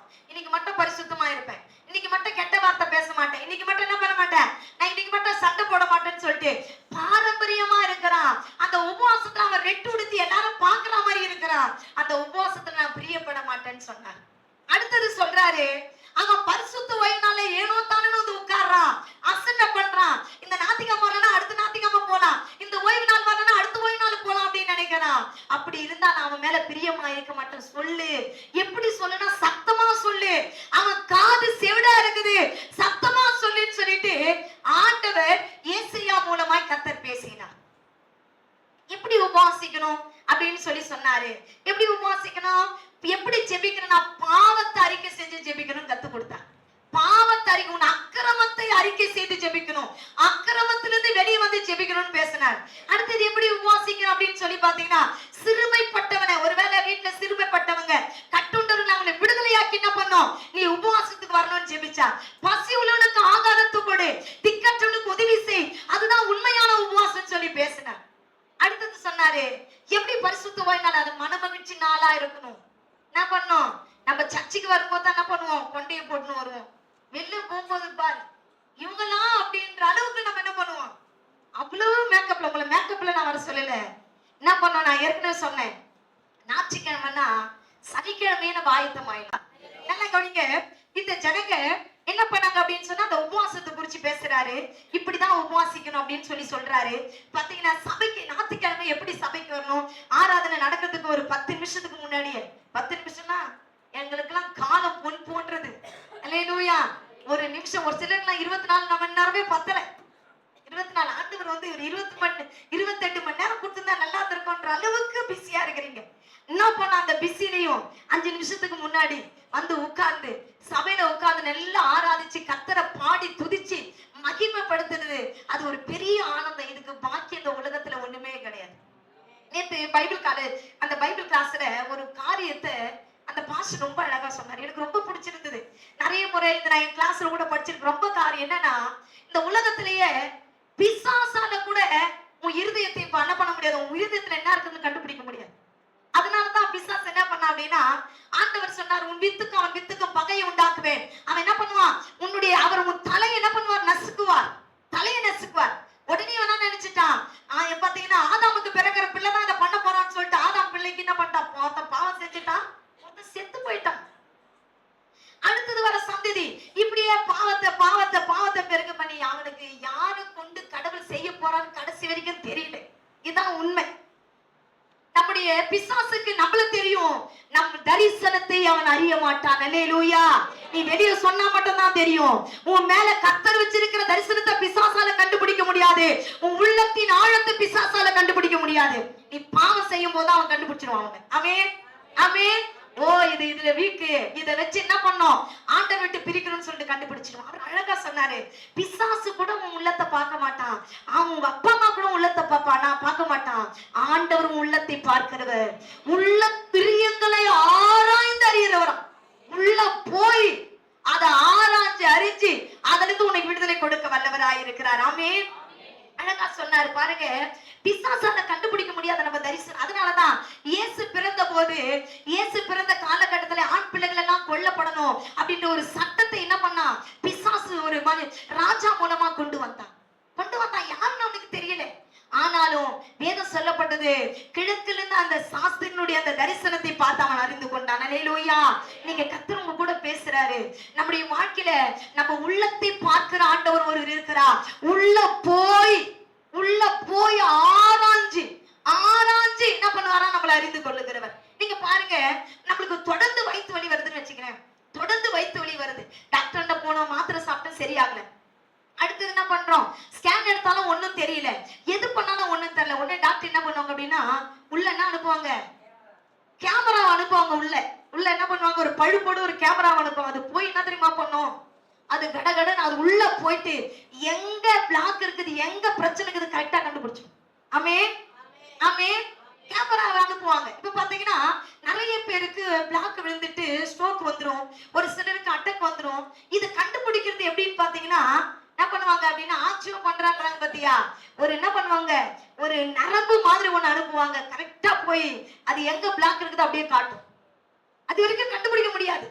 என்ன பண்ண காட்டும். அது காட்டும் போது அந்த பிரச்சனையை பார்த்து என்ன பண்ணுவாங்க? டாக்டருங்க சரி பண்ணுவாங்க. இன்னைக்கு உங்க இருதயத்துல இதை பாக்குற வெளிப்புறத்துல இருக்கிற உள்புறத்துல இருக்கிற அவயங்கள் என்ன பண்ணலாம்? டாக்டர் சரியாகலாம். ஆனா இருதயத்துல இருக்கிற வலியை சரியாக்குறதுக்கு ஒரே ஒருத்தர் தான் இருக்கிறார். உனக்கு இருதயத்தை படைத்த தேவன், அவர் மட்டும் தான் அதை சரியாக்குவார். அல்லேலூயா, அல்லேலூயா. அவர் மட்டும் தான் சரியாக்குவார். அது மனமகிழ்ச்சியின் நாள். ஓய்வு நாள் எப்படிப்பட்ட நாள்? மனமகிழ்ச்சியின் நாள். நல்லா பாடணும், நல்லா துதிக்கணும், நல்லா ஆராதிக்கணும் கடவுளை. நான் ஒரு வார்த்தை, விசுவாச வார்த்தை பேசணும்னு என்ன பண்ண உடனே ஆமென் அப்படின்னு சொல்லணும். எப்படி சொல்லணும்? ஆமென், அல்லேலூயா, அல்லேலூயா, ஆமென் சொல்லி சத்தமா சொல்லணும். கர்த்தர் நாம மகிமைப்படணும். ஆண்டவருக்கு பேசுற நீ சொல்ற ஒவ்வொரு வார்த்தையும் ஆமென் ஆமென் ஆமென் சொல்லும்போது அப்படியே நடக்கும். ஆமென், அப்படியே நடக்கும் உனக்கு. அல்லேலூயா. கர்த்தர் உன்னை நித்தமா நடத்த போறாரு. உடனே என்ன பண்ணுவீங்க? ஆமென் சொன்னா அப்பதான் நடத்துவார். ஆமென், ஆமென். பக்கத்துல இருக்கிறவங்க சொல்ல, நான் ஏன் சொல்லணும் அப்படி இருக்க கூடாது. அல்லேலூயா. நம்ம பக்கத்துல இருக்கிறவங்கள பற்றி எரியணும். அதான் சொல்லுவாரு பெருக்கும செய்யா, பரவி பாருகிற ஆரோ நான் தானே, வடியோடு ஓடுகிற ஆற்று நான் தான். எல்லாம் பரவி பாயிர ஆயினான். நான் ஒரு இடத்துல நிக்கிறவன் கிடையாது, நான் பரவி பாய்ந்துகிட்டே இருப்பேன். ஆமென், ஆமென், ஆமென். அப்படியா கர்த்தனை மாற்ற வல்லவராய் இருக்கிறார். இந்த ஜனங்களை பார்த்து, யூதனை பார்த்து கடவுள் பாத்தீங்கன்னா சொல்றார், இது மாதிரி உபவாசிக்காத, இப்படி ஜெபிக்காத, இந்த ஜெபத்துல நான் பிரியப்பட மாட்டேன், பாவத்தோடு ஜெபிக்கிற ஜெபத்துல பிரியப்பட மாட்டேன், பாரம்பரியான உபவாசத்துல நான் பிரியப்பட மாட்டேன். அடுத்து என்ன பண்ணும், ஏதோ தானும் சபைக்கு வர உன் வேலை நான் பண்ண மாட்டேன், நானு பிரியப்பட மாட்டேன். ஆனா நீ உண்மையா இருந்தீனா ஆண்டவர் என்ன சொல்றாரு, உன்னை பார்த்து நீ கூப்பிடுவியா, உன் பக்கத்துல வந்து உட்காருவாரு. ஆமென், ஆமென். நம்ம ஆண்டவர் எவ்வளவு பெரியவர் தெரியுமா? வானத்துல உட்கார்ந்து கீழே கால் வச்சு உட்கார்றாரு, வானத்துல சிங்காசனம் போட்டு பூமியில கால் வைக்கிறார். அந்த வேத பாடத்துல ஒரு காரியத்தை சொன்னாங்க, யெகோவா. நம்முடைய தேவன் எப்படிப்பட்டவர்னா யெகோவா. இத பாத்தீங்கன்னா வேத பண்டிதர்கள் முதல்ல இந்த புத்தகத்துல யெகோவா என்பது எழுதுறதுக்கே பயந்தாங்க. அவ்வளவு மகத்துவம் உள்ள நாமத்தின் பெயர் தான் யெகோவா. அவங்க என்ன பண்ணுவாங்க அப்படின்னா, அவங்க வேத பண்டிதர்கள் வேதாகமத்தை எழுதும் போது இந்த யெகோவான்ற வார்த்தை வரும்போது வேகமா போயிட்டு குளிச்சுட்டு காலை கழுவிட்டு மறுபடியும் வந்து மண்டிட்டு வணங்கி எழுதும் போது எப்படி எழுதுவாங்களா, எல்லாத்துக்கும் உட்கார்ந்து எழுதுவாங்களா. யெகோவா என்ற பேர் எழுதும் போது மட்டும் எழுந்து மண்டிட்டு அந்த பேருடைய மகத்துவத்தை உணர்ந்து பயபக்தியோடு கூட எழுதுவார்கள். அல்லேலூயா. யெகோவா என்கிற நாமம் சர்வ வல்லமையுள்ள நாமம். அந்த நாமத்துக்கு ஈடு இணையே கிடையாது. அல்லேலூயா, அல்லேலூயா. அவர் அன்புக்கும் ஈடு இணை இல்லை, அவர் நாமத்துக்கும் ஈடு இணை இல்லை. அல்லேலூயா. அந்த யெகோவான்றது எழுதுறதுக்கு அவ்வளவு பயப்படுவாங்க. யெகோவான் எழுதுறதுக்கு. அல்லேலூயா. பக்கத்துல இருக்கிறவங்களை பார்த்து தூங்காதீங்கன்னு சொல்லுங்க பார்க்கலாம். 1 2 3வது வருஷம் தூங்கு, 4வது வருஷம் தூங்கு. எழுப்புங்க பார்க்கலாம், பக்கத்துல இருக்கிறவங்களை எழுப்புங்க பார்க்கலாம். அல்லேலூயா. தண்ணி இருக்குது, குடிங்க. தண்ணி வைக்கணும், வாட்டர் கேன் எடுத்துட்டு தண்ணி பிடிக்கணும், டீ கொடுக்கணும், வேற என்ன கொடுக்கணும்னு உங்களுக்கு எனக்கு எதிர்பார்க்கறீங்கன்னு எனக்கு தெரியல. சாப்பாடு கொடுத்து அனுப்பிட்டேன் உங்களுக்கு. அல்லேலூயா. சரி, கர்த்தருடைய பரிசுத்த நாமம் மகிமைப்படுவதாக. நல்லா பாருங்க, நீங்க இந்த யெகோவா என்கிற நாமத்துக்கு அவ்வளவு மகத்துவம் உண்டு. நான் சொன்னேன், நம்மள ஆண்டவர் நடத்துறாரு, நம்ம ஆத்துமாவை தேற்றுறாரு, நம்மள என்ன பண்ண நீர் பாய்ச்சலான தோட்டத்தை போல வைக்க போறார். இந்த மூணுத்தையும் செய்யறதுக்கு நம்ம என்ன பண்ணணும் அன்று சொல்லிட்டாருல்ல, நம்ம என்ன பண்ணணும் அப்படின்னு தான் பார்க்க போறோம். பரிசுத்த ஓய்நாள பரிசுத்த ஓய்நாள தவறாம வரவங்களை ஆண்டவர் சொல்றாரு, அவனை உயர்ந்த ஸ்தலத்துல வைப்பாரு. எங்க வைப்பாரா? உயர்ந்த ஸ்தலத்துல. மாடி மலை வைப்பாரான்னு என்ன கேட்காதீங்க, அதை விட மாடி மலை ஒண்ணு வைப்பாரு. ஆமென், ஆமென், ஆமென். உயர்ந்த ஸ்தலத்துல உன்னை கொண்டு போய் வைப்பார். அல்லேலூயா, அல்லேலூயா. பாருங்க, முதல் பாயிண்ட், அவர் உன்னை நித்தமும் நடத்துவார். யார நித்தமும் நடத்துவார்? ஒரு மனுஷன் உங்களுக்கு நான் காட்ட விரும்புகிறேன். வாசிக்கலாம், தானியேலின் புத்தகம் 6ஆம் அதிகாரம் 10வது வசனம். 6:10.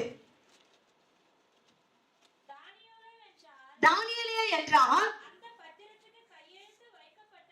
அந்த பத்திரத்துக்கு கையெழுத்து வைக்கப்பட்டது என்று அறிந்த போதிலும் வீட்டுக்குள்ளே போய் தன் மேல் அறையிலே எருசலேமுக்கு நேராக பலகணிகள் திறந்திருக்க அங்கே தான் முன் செய்து வந்தபடியே தினம் 3 வேளையும் தேவனுக்கு முன்பாக முழங்கால் படியிட்டு ஜெபம் பண்ணி ஸ்தோத்திரம் செலுத்தினான். அல்லேலூயா. இங்க நல்லா கவனிங்க, யார கடவுள் நடத்துவார் அப்படின்னு பாத்தீங்கன்னா, ஜெபிக்கிறவனை கடவுள் நடத்துவார். ஆமென். ஜெபிக்கிறவனை கடவுள் நடத்துவார். எப்படி இவன் ஜெபிச்சான் அததான் இன்னைக்கு நம்ம பார்க்க போறோம். உங்களுக்கு நான் சுருக்கமா ஒவ்வொரு காரியத்தையும் சுருக்கமா சொல்லி முடிக்க நான் பிரயாசப்படுறேன். என்ன கவனிங்க, கர்த்தர் நித்தமும் நடத்தலனா யார நடத்துவாரா? ஜெபிக்கிறவனை நடத்துவாரு. நீ ஜெபிக்கிறியா? பக்கத்துல இருக்கிறவங்கள பார்த்து கேளு, நீ ஜெபிக்கிறியா? அவங்க பதில் சொல்லணும் உனக்கு. ஜெபிக்கிறியா? ஜெபிக்கிறீங்களா நீங்க எல்லாரும்? அல்லேலூயா. நீ ஜெபிச்சினா சொல்லு, நீ ஜெபிச்சினா கர்த்தர் உன்னை இந்த மாசம் நடத்துவாரு, உன்னை நித்தமும் நடத்துவாரு. அல்லேலூயா, அல்லேலூயா. கர்த்தர் உன்னை நடத்துவார். தேவ பிள்ளையே, ஆண்டவர் சொல்றாரு ஜெபிக்கிறவனை நடத்துவார். நீங்க படிச்சீங்க, அவன் பத்திரத்துல கையெழுத்து போட்ட போதிலும் முன் போல ஜெபிச்சான்.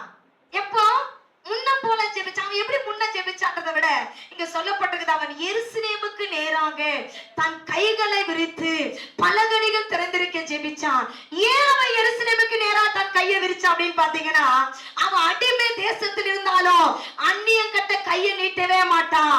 அவன் கர்த்தரை பரலோகத்தின் தேவனை நோக்கி மட்டும்தான் கையை நீட்டுவான். யூதனுக்குள்ள ஒரு வைராக்கியம் உண்டு. அவன் யாரு கட்டி அந்நியம் கட்ட கை நீட்ட மாட்டான். அந்நியம் கட்ட கை நீட்ட மாட்டான். அவன் கை நீட்டுற ஒரே ஒரு இடம் பரலோகத்தின் தேவன். பரலோகத்தின் தேவனை நோக்கி அவன் என்ன பண்ணான் அப்படின்னா கையை உயர்த்தி செபிக்கிறான். எருசலேமுக்கு நேரா, ஏன்னா எருசலேமிலே தேவாலயத்திலே கர்த்தர் இருக்கிறார் என்பதை அவன் உணர்ந்தான். ஆமென். பாக்குறோம், சாலமோன் ராஜா ஜெபிச்சாரு. இந்த ஸ்தலத்திலே ஏறெடுக்கப்படுகிற ஒவ்வொரு விண்ணப்பத்திற்கும் என்னுடைய கண்கள் திறந்தவைகளும் உங்களுடைய செவிகள் கவனிக்குது. இன்ன வரைக்குமே சாலமோன் ராஜா ஜெபிச்ச ஜெபம் வீணா போகவே இல்லை. கர்த்தர் பெரிய காரியங்களை செய்வார். ஆமென், ஆமென். ஒருத்த கூட பாடுவாங்க, நான் ஜெபிச்ச ஜெபம் எல்லாம் வீணா போகவில்லை, நான் விதைச்ச விதையெல்லாம் தரிசமாகவில்லை, நான் ஜெபிச்ச ஜெபம் எல்லாம் வீணா போகவில்லை, தரிசமாகவில்லை. போதுங்க, இங்க போட்டிருக்கிறது நம்ம ஜெபம் என்னைக்கு வீணா போகாது தேவ பிள்ளையே. இதுக்கு ஒரு நல்ல எடுத்துக்காட்டு யாருன்னா சாலமோன் ராஜா. ஏன் இவன் எருசலேமை நோக்கி ஜெபிக்கிறான், எருசலேமை தேவாலயத்தை நோக்கி ஜெபிக்கிறான் அப்படின்னு பாத்தீங்கன்னா, எத்தனையோ வருஷம் ஆயிடுச்சு தேவாலயம் கட்டி. இன்ன வரைக்குமே அந்த எருசலேமில் இருக்கிற தேவாலயத்துல கால் வச்சாவும் ஒரு பிரச்சனை இருக்குதான். இன்ன வரைக்குமே இருக்குது. இன்ன வரைக்குமே கடந்த நாட்கள்ல எருசலேமுக்கு விரோதமா ஒரு யுத்தம் நடந்தது. அவங்க என்ன பண்ணாங்க, வெடிகுண்டு போட்டாங்க. நான் உங்களுக்கு முன்னாடியே சொல்லியிருப்பேன் நினைக்கிறேன். இங்க சொன்னா எரியூர்ல சொன்னதுல வெடிகுண்டு போட்டாங்க. அந்த வெடிகுண்டு எல்லா இடத்துலயும் போயிட்டு என்ன பண்ணிச்சு போச்சானா, ஆலயத்துக்கு நேரம் ஒரு யுத்தம் நடந்தது. ஒரு வெடிகுண்டு கூட அந்த ஆலயத்து பக்கத்துல போகல, அப்படியே ரிட்டர்ன் போய்கிட்டே இருந்துச்சு. ஏன்னா வேதம் சொல்லப்பட்டிருக்குது, அவருக்கு விரோதமா ஏற்படுகிற, உனக்கு விரோதமாய் உருவாகிற எந்த ஆயுதமும் வாய்க்காதே போகும். அவர் உன்னோடு கூட இருக்கிறவராய் இருக்கிறார். அருமையான தேவ பிள்ளையே, அழகாய் சொல்லப்பட்டது, அவன் எருசலேமை தேவாலயத்தை நோக்கி ஜெபிச்சான். அந்த ஜெபம் வீணா போகவே இல்லை. ஆமென். இன்னைக்கு கர்த்தர் சொல்றாரு, உன்னை கர்த்தர் நடத்த போகிறா. உன்னை யார் நடத்துறாங்க எனக்கு கவலை இல்லை. ஆவியானவர் உன் கூட இன்னைக்கு பேசுறாரு. அவரை உன்னை பிரதிஷ்டமா இன்னைக்கு நடத்த போறாரு, தெளிவா நடத்த போறாரு. அந்த நடத்துதலை நீ உணர போற. என் ஆண்டவர் தான் இந்த பாதையில நடத்துறார் என்று ஒரு ஆண்டவர் அந்த உணர்வை உனக்கு கொடுக்க போகிறார். வழி தெரியாது நிக்கிறியா, பாதை தெரியாது நிக்கிறியா, குருடனை போல நிக்கிறியா, அவர் உன்னை நடத்த போகிறார். குருடனை அறியாத வழியிலே அவர் நடத்துகிற தேவனாய் இருக்கிறார். உன்னை கர்த்தர் நடத்துவார். கர்த்தர் உன்னை நடத்துவார். உனக்கு ஆலோசனை சொல்ல ஆள் இல்லாம ஒரு வேலை நிக்கலாம். கர்த்தர் சொல்றா, நான் உன்னை நடத்துவேன். ஆமென், ஆமென். ஆண்டவர் நடத்துதலை கேட்கணுங்க. நம்ம என்ன பண்ணுவோம், நம்ம மனசுல என்ன வருது செஞ்சுட்டு கடவுள் என்ன நடத்துறாரு, நஷ்டம் வந்துட்டு ஒன்னே எங்க நடத்துறாரு அப்படின்னு கேட்க கூடாது. ஆண்டவர் நடத்துறதுக்காக வேதம் சொல்லப்பட அவர் பேசுறவர். அவர் யாரா பேசுறது? இதுல போட்டிருக்கோம், நீ கூப்பிடுவாய் நான் இருக்கிறேன்னு, நீ சத்தம் விடுவேன். அழகா இருக்கும் அந்த வசனம் எல்லாம். நீ கூப்பிடுவேன், நான் இருக்கிறேன்னு, சத்தமா கூடுவேன். ஏசப்பா என்ன பாருப்பா, நீ சத்தமா கத்துவேன். அப்ப என்ன தெரியுமா சொல்ல, தோ இருக்கிறப்பா, நீ பயப்படாத, உன் பக்கத்துலதான் இருக்கிறேன். எங்க இருக்கிற? உன் பக்கத்துல. இன்னைக்கு சங்கீதம் 124 சொல்றாரு, அவர் உன் பக்கத்திலிருந்து உன்னை என்ன பண்றானா, மனுஷன் கண்ணிக்கு இருந்து உன்னை பாதுகாக்கிறாராம். உன் பக்கத்துல இருந்து இயற்கை அழியிலிருந்து உன்னை பாதுகாக்கிறாராம். உன் பக்கத்துல இருந்து என்ன பண்றாரு அப்படின்னு பாத்தீங்கன்னா, விலங்குகள் இருந்து உன்னை பாதுகாக்கிறார். உன் பக்கத்துல இருந்து கண்ணில இருந்து உன்னை பாதுகாக்கிறார். கண்ணி தெரித்தது, கர்த்தர் உன்னை பாதுகாக்கிறார். ஆமென், ஆமென். எவ்வளவு நல்லவர் பாத்தியா. நீ கூப்பிடுவியா, சொல்லுவோம், பயப்படுவியா, நீ பயப்பட்டவனே பயப்படாத, நான் உன் பக்கத்துலதான் இருக்கிறேன். எங்க இருக்கிறேன்? பக்கத்துல தான். இருட்டுனா நிறைய பேர் பயப்படுவாங்க. நம்ம சொல்லுவோம், நான் அங்கதான் இருக்கிறேன், நீ பயப்படாத. உன் பிள்ளைய போல உன்னை ஆண்டவர் பிள்ளையா நினைச்சு சொல்ற, நான் உன் பக்கத்துல இருக்கிற மகளே, மகனே, நீ பயப்படாத, நீ ஒரு காலம் பயப்படாத. உன் பக்கத்துலதான் நான் உட்கார்ந்துட்டு இருக்கிறேன். உன்னை நான் பார்ப்பேன். தீங்கு உன்னை துக்கப்படுத்தாதபடி என் கரத்தின் நீலினால் உன்னை மூடி பாதுகாப்பேன். ஆமென். அவர் உன்னை பாதுகாக்கிற கர்த்தர், உன்னை நடத்துவாருங்க அவரு. இங்க பாக்குறோம், தானியேல் முன் போல ஜெபிச்சான். முன்ன எப்படி ஜெபிச்சான்? எருசலேமில ஜெபிச்சான். நல்ல கல்வி திறனை வாழ்ந்தவன் அவன். அங்க ஜெபிச்சான். அவன் அடிமை தேசத்துக்கு வந்தான், அங்கேயும் ஜெபிச்சான். ஆமென். நிறைய பேர் நல்லா இருந்தா ஜெபிப்போம், நல்லா இல்லைன்னா என்ன பண்ண மாட்டோம், ஜெபிக்கவே மாட்டோம். தானியேல் அப்படி கிடையாதுங்க. அடிமை தேசத்துக்கு வந்தோம், அவன் ஜெபிச்சான். இந்த ஜெபிக்கிறவ அடிமை தேசத்துல இருந்தாலும், ஒருத்தன் கீழே அடிமையா வேலை செஞ்சா கூட இந்த ஜெபிக்கிறவ மேல மட்டும் ஒரு விசேஷித்த அபிஷேகம் இருக்கும். ஆமென். இந்த ஜெபிக்கிறவங்கிட்ட ஒரு பெசல் இருக்குங்க, விசேஷித்த ஒரு அபிஷேகம் இருக்கும். இந்த அபிஷேகம் ஒருத்தனை எப்படி நடத்தும் அப்படின்னு பாத்தீங்கன்னா, வாசிங்க 1வது அதிகாரம் 6வது வசனத்தை வாசிங்க. 1வது அதிகாரம் 6வது வசனம், தானியேலின் புத்தகம்.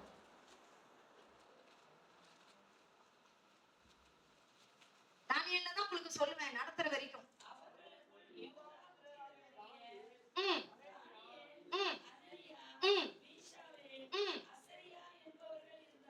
ம் அடுத்த வசனம் வாசிங்க. ம் ம் ம் ம்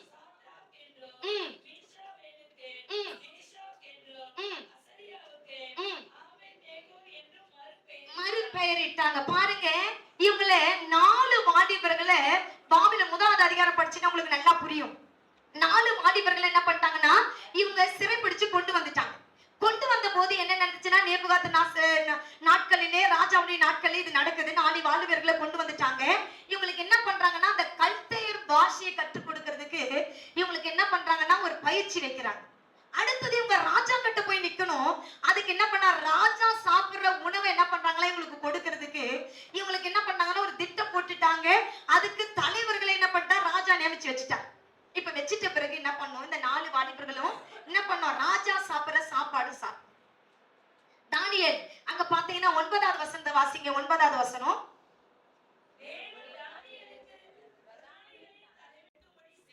செய்தார். நல்லா கவனிங்க, நான் உங்களுக்கு சுருக்கமா இதை சொல்றேன். என்ன பண்றாரு தானியேல் சொல்றாரு, நான் என்ன பண்ண மாட்டேன், ராஜா நியமித்த உணவை நான் சாப்பிட மாட்டேன். நான் என்ன பண்ணுவேன் அப்படின்னா மர காய்கறிகளை சாப்பிடுவேன்னு சொல்லிட்டு, அதுக்கு அந்த பிரதிநிதி அவர் சொல்றாரு, ராஜா எங்களுக்கு என்ன பண்ணுவாரு, தங்களுடைய முகம் வாடலா இருந்தா எங்களை கொண்டு போட்டுருவாருன்னு சொல்லிட்டு. அதுக்கு தானியேல் சொல்றான், 10 நாள் என்ன பண்ணுங்க, எங்களை சோதித்து பாருங்க, அதுக்கப்புறம் நீங்க என்ன பண்ணுங்க, உங்க இஷ்டப்படி செய்யுங்க அப்படின்னு சொல்லி அவர் சொல்றார். சொன்ன உடனே என்ன நடக்குது அப்படின்னு பார்த்தீங்கன்னா 15வது வசனம் ஒருத்தங்க வாசிங்க.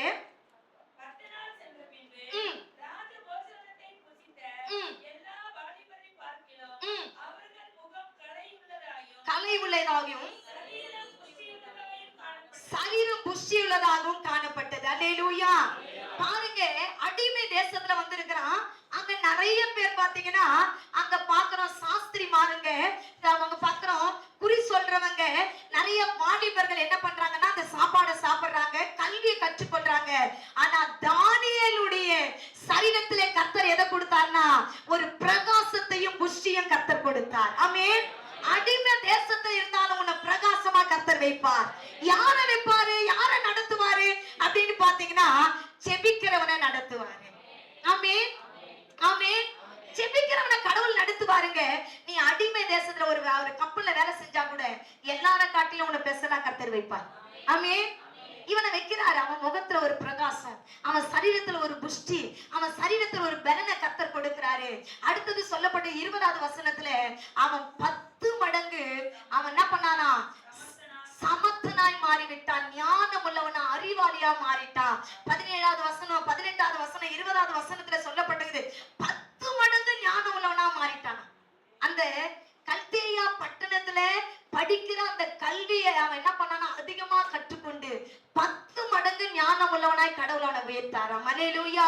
நீ அடிமை தேசத்துல இருந்தாலும், வறுமையில இருந்தாலும், கஷ்டத்துல இருந்தாலும், நீ ஓம வீட்டுல இருந்தாலும், நீ மாடி வீட்டுல இருந்தாலும், நீ வாடகை இருந்தாலும், ஜெபிக்கிறவன் வாழ்க்கையில மட்டும் ஒரு விசேஷம் இருக்கும், ஒரு பாதுகாப்பு இருக்கும்.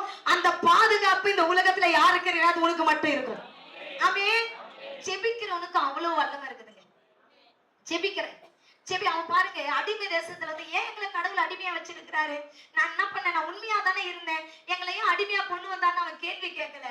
அவன் வழக்கத்தின்படி கர்த்தர் என்னை படைத்ததுக்காக, கர்த்தர் இந்த பூமியில என்னை உயிரோடு வைத்ததுக்காக நான் ஜெபிக்கிறேன் அவன் ஜெபிச்சான். வேதம் சொல்லப்பட்டிருக்குது. முதல்ல பார்க்கிறோம் அவனை கர்த்தர் அந்த போஜனத்துல அற்புதமா நடத்துறாரு. ஆமென் ஆமென். கல்வியில அற்புதமா நடத்துறாரு. அடுத்தது எங்க நடத்துறாரு அப்படின்னு பாத்தீங்க அப்படின்னா 2வது அதிகாரம் 1வது வசனம் வாசிக்க பார்க்கலாம். 2வது அதிகாரம் 1வது வசனம். 2ஆம் வருஷத்திலே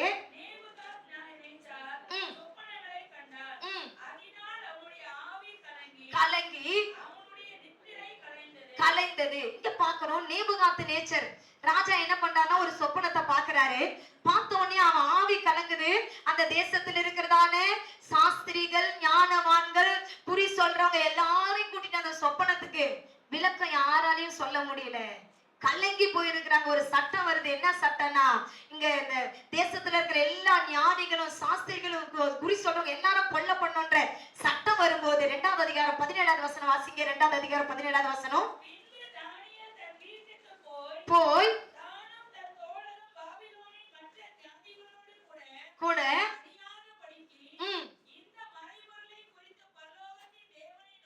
பரலோகத்தின் தேவனை நோக்கி இரக்கம் கேட்கிறதற்காக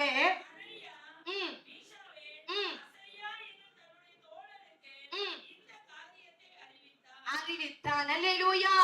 அவன் ஜெபிக்கிறான். அந்த தேசத்துல கிட்டத்தட்ட கோடிக்கணக்கான ஜனத்துல ஜெபிக்கிறவனை மட்டும் விசேஷமா பெசலா கர்த்தர் செலக்ட் பண்ணி அவனுக்கு அந்த சொப்பனத்தினுடைய விளக்கத்தை கொடுக்கிறாரு. இந்த விளக்கம் அவனுடைய வாழ்க்கையில என்ன கொண்டு வருது அப்படின்னு பாத்தீங்கன்னா வாசிக்க பார்க்கலாம். அதே அதிகாரத்துல 48வது வசனம்.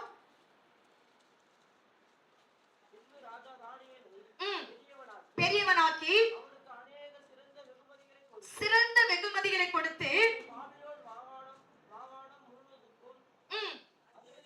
அதிபதியாகவும்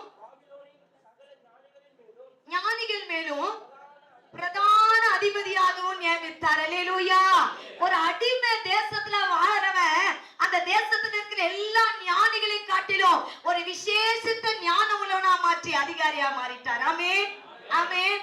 முதல்ல நீங்க பாருங்க, அந்த சாப்பாடு கொடுத்த அந்த தலைவர் கிட்ட மட்டும் தான் இவன் என்ன பண்ணா சாட்சி பெற்றான். 2வது ராஜா கிட்ட சாட்சி பெற்றான்.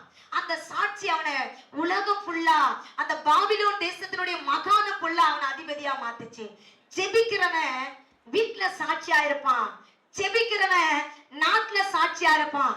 ஜெபிக்கிறவன் என்ன பண்ணான் சொந்த பந்தத்துல சாட்சியா இருப்பான். அல்லேலூயா.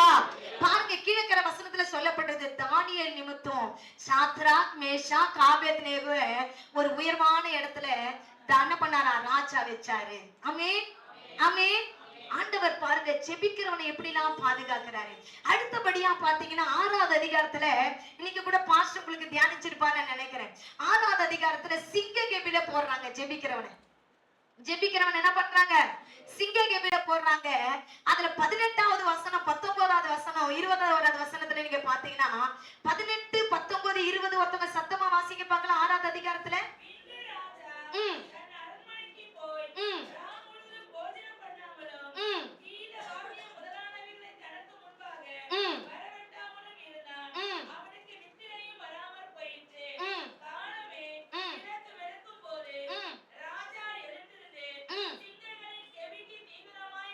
போனா கிட்ட வந்த போது துயர சத்தமாய் தானியேலை கூப்பிட்டு தானியேலே ஜீவனுள்ள தேவனுடைய தாசனே நீ இடைவிடாமல் ஆராதிக்கிற தேவன் உன்னை தப்புவிக்க வல்லவரா இருந்தாரா அப்படின்னு கேட்ட உடனே அவன் சொல்றான், ஆம் ராஜாவே வாழ்க, ராஜா என்றைக்கும் வாழ்க. என்ன இடைவிடாமல் ஆராதிக்கிற தேவன் என்னை தப்புவிக்க வல்லவரா இருந்தார். எப்படி தெரியுமா வல்லவரா இருந்தாரு? சிங்கத்தின் வாய தேவ தூதனை கொண்டு கட்டி போட்டாரு. ஆமென், ஆமென். எப்படி தப்புவிச்சானா சிங்கத்தின் வாய தேவ தூதனை வச்சு கட்டி போட்டுட்டாராம் கடவுள். தேவ தூதனை வச்சு கட்டி போட்டுட்டு என்ன பண்றான்? தானியேல் தூங்குறான். சிங்கம் என்ன பண்ணுது? மூச்சிட்டு அவனுக்கு காவலா இருக்குது. அவன் அழகா சொல்றான், என் ஆண்டவர் தப்புவிக்க வல்லவரா இருந்தார். எனக்காக ஒரு தேவ தூதன் ஆயத்தம் பண்ணாரு. வேதம் சொல்லப்பட்டது, உன் பாதம் கல்லில் இடாதபடிக்கு உன்னை தங்கள் கைகளிலே ஏந்தி கொண்டு போவார்கள். கர்த்தர் தமக்கு பிரியமானவருக்கு நித்திரை அளிக்கிறார், சுகமாய் தங்க பண்ணுகிறார். ஆமென், ஆமென்.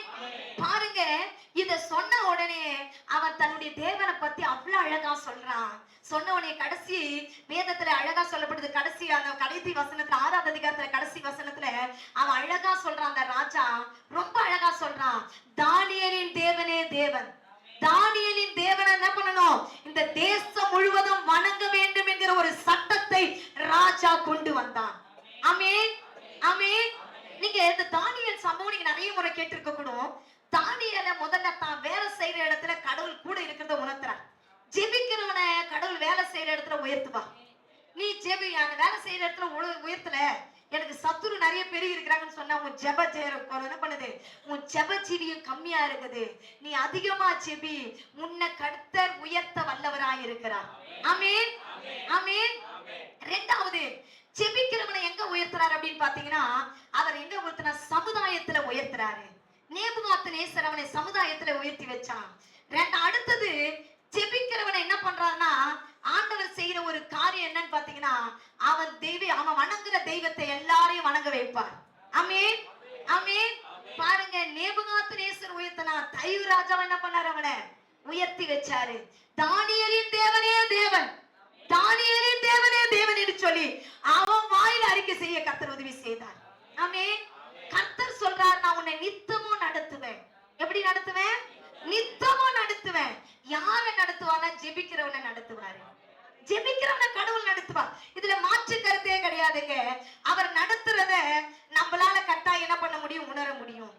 இன்னைக்கு ஆண்டவர் உங்க கூட தெளிவா இந்த மாசம் மார்ச் மாசம் உங்க கூட பேசுறாரு.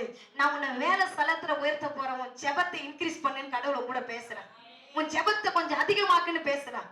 அடுத்தது, உன்னை சமுதாயத்துல ஒரு தரத்துல உன்னை வைக்க போறேன், ஒரு உயர்வான இடத்துல மதிக்கிற அளவுக்கு வைக்க போறேன். சகல ஞானிகளுக்கு அவனை அதிகாரியா வச்சாராம் கடவுள். இன்னைக்கு கடவுளும் கூட பேசுறாரு, சமுதாயத்துல ஒரு தரத்துல உன்னை உயர்த்தி வைக்க போறேன், உன் ஜெபத்தை அதிகமாக்குன்னு கடவுளும் கூட பேசுறாரு.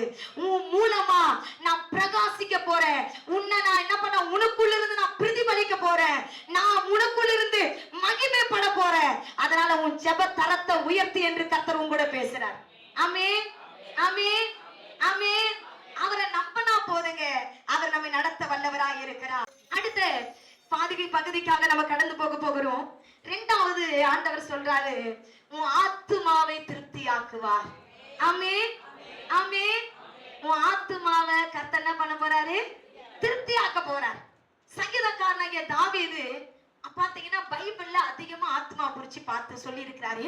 நான் சொல்றதெல்லாம் நீங்க வேக வேகமா வாசிச்சீங்கன்னா நான் சீக்கிரமா முடிச்சு உங்களை வீட்டுக்கு அனுப்புவேன். சங்கீதம் 30வது சங்கீதம் 3வது வசனம் ஒரு ஆள் எடுத்து வச்சுக்கங்க. சங்கீதம் 86 13வது வசனம். சங்கீதம் 116 8வது வசனம். சங்கீதம் 138 3வது வசனம். சங்கீதம் 63 1வது வசனம் 6வது வசனம். அடுத்தது 62 முதல் வசனம் 5வது வசனம். 63 8வது வசனம். சங்கீதம் 42 2வது வசனம் 5வது வசனம். உங்களுக்கு நான் மறுபடியும் சொல்றேன் பாருங்க. சங்கீதம் 30 3 86 13 116 8 138 3 63 1 62 1 5 63 8 42 2 5 2 5. இத நீங்க வாசிக்க போறீங்க. முதல்ல ஒருத்தவங்க வாசிங்க பார்க்கலாம். கர்த்தாவே ஏற பண்ணி குழியில் இறங்காதபடி உயிரோடு காத்தீர். அல்லேலூயா. இன்னைக்கு கர்த்தர் உங்க ஆத்துமாவுக்கு தேற்ற போகிறார். ஏற்கனவே உங்களுக்கு சொல்லி இருக்கிறேன், இந்த நம்முடைய சரீரத்திற்கு நீங்க பாத்தீங்கன்னா அந்த சரீரம் அழிஞ்சு போயிடும். ஏன்னா இது எதனால உண்டாக்கப்பட்டது? மண்ணால் உண்டாக்கப்பட்டது. மண்ணான சரீரம் மண்ணுக்கு தான் போகும். இது புழுதிக்கு இரையாக, இது மண்ணுக்கு மண்ணாகும், புழுதிக்கு புழுதியாக என்ன பண்ணுவாங்க, இதை ஒப்பு கொடுத்துருவாங்க. இந்த சரீரம் மண்ணுக்கு போயிடும். நம்ம ஆத்துமாவுக்கு தான் மரணம் இருக்குது. இந்த ஆத்துமாவுக்கு என்ன இருக்குதுன்னா மரணம் இல்ல, மரணம் இல்ல. இந்த ஆத்துமா 2 இடத்துக்கு போகும்.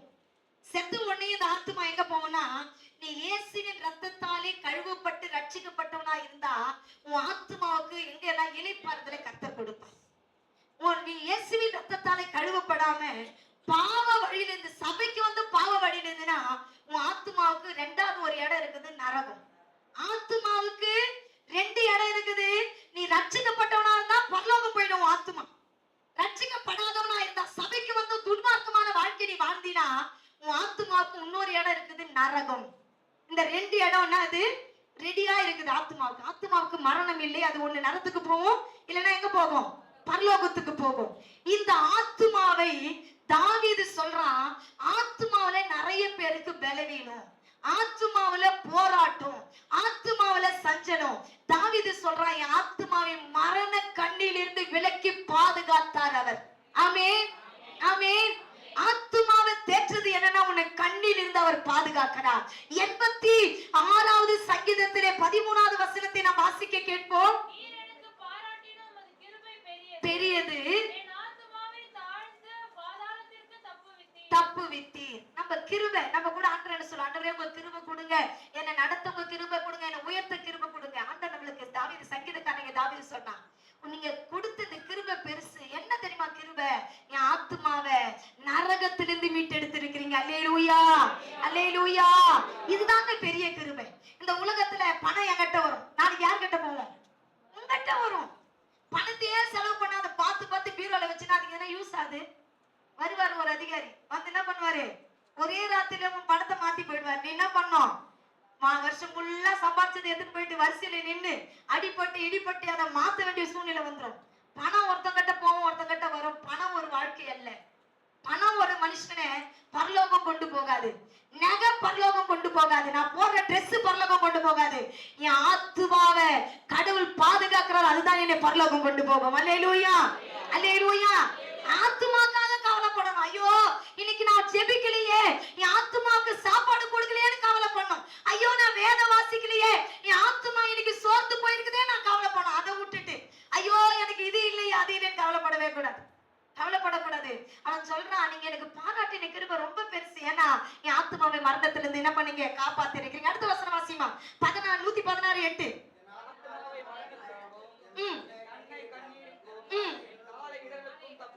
அல்லேலூயா. என் ஆத்துமாவை எங்க தப்பு வச்சாராம் அவரு? மரணத்திலிருந்து தப்பு வச்சாராம். ஆத்துமாவுக்கு என்ன இல்ல? மரணம் கிடையாது. ஆத்துமா சரீரத்துக்கு மரணம் உண்டு, ஆத்துமாவுக்கு மரணம் கிடையாது. நீ செத்த உடனே உன் ஆத்துமா கொடுத்துருக்கிட்ட போயிடும். ஆமென், ஆமென். ஆத்துமாவுக்கு மரணம் இல்ல. இது அழகா சொல்லப்பட்டிருக்கு சங்கீதக்காரனாகிய, என் ஆத்துமாவை மரணத்திற்கும் என் கண்களை கண்ணீருக்கும் என் கால இடர்களுக்கும் தப்புவிக்கிற தேவனுக்கு நன்றி என்று சொல்லுகிறான். ஆமென். அடுத்தது படிமா, 138:3.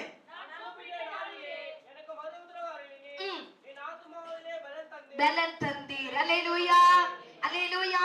நீ கூப்பிடும் போதெல்லாம் அவன் சரீரத்துக்கு மட்டும் பலன் கொடுக்க மாட்டாரா? எது கொடுப்பாரா? ஆத்மாவுக்கு பலன் கொடுப்பாரா ஆண்டவர். ஆத்மாவுக்கு கர்த்தர் என்ன கொடுப்பாரா? அவனுக்கு பலன் கொடுக்கிறவர். ஆத்மாவுக்கு பலன் வேணும் தேவ பிள்ளையே. சரீரத்துக்கு மட்டும் பலன் இல்ல, ஆத்மாவுக்கு என்ன வேணும்? பலன் வேணும். அடுத்த வசனம் வாசிங்கம்மா.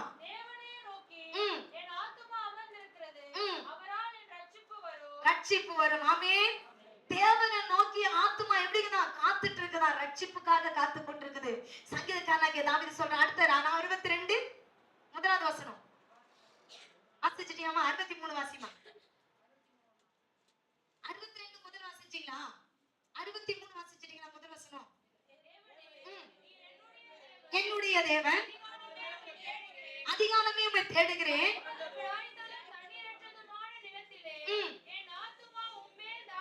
தாகமா இருக்குது. ஆமென். நான் எந்த சூழ்நிலை இருந்தாலும் என் ஆத்துமா யார் மேல தாகமா இருக்குதா? தேவன் மேல தாகமா இருக்குது அப்படின்னு சொல்றான். அடுத்தது படிமா, 63:8. என் ஆத்துமா உம்மை தொடர்ந்து பற்றிக் கொண்டிருக்கிறது, உமது வலது கரம் என்னை தாங்குகிறது. அல்லேலூயா. நம்ம ஆத்துமா தொடர்ந்து ஆண்டவரை பிடிச்சிக்கிச்சுன்னா யார் தாங்குவாரா? எது தாங்குமா உன்னை? படிங்க, அதுல என்ன போட்டிருக்குது? வலது கரம் உன்னை தாங்குமா. அல்லேலூயா. இங்க பாருங்க, சங்கீதக்காரனாகிய தாவீது நிறைய ஆத்துமா குறிச்சு பேசியிருக்கிறார். ஆனா இந்த ஆத்துமாவை நான் பாதுகாக்க வேண்டுமானால் நான் என்ன செய்ய வேண்டும்? ஆத்துமாவுக்கு ரட்சிப்பு வர வேண்டுமானால், ஆத்துமாவுக்கு பலன் வர வேண்டுமானால், ஆத்துமா நரகத்துக்கு போகாம பரலோகத்துக்கு போனோம்னா நான் என்ன பண்ணணும் அப்படின்னு தான் இன்னைக்கு நம்ம பார்க்க போறோம். வாசிக்கலாம். சங்கீதம் 119வது சங்கீதத்திலே 25வது வசனமும் 28வது வசனமும் வாசிக்க பார்க்கலாம். என் ஆத்துமா மண்ணோடு ஒட்டி கொண்டிருக்கிறது, உம்முடைய வசனத்தின்படி என்னை உயிர்ப்பிய. மறுபடியும் எல்லாம் சேர்ந்து வாசிக்கலாமா இந்த வசனத்தை?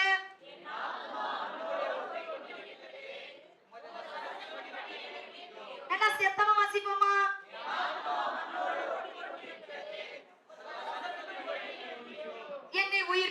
அல்லேலூயா.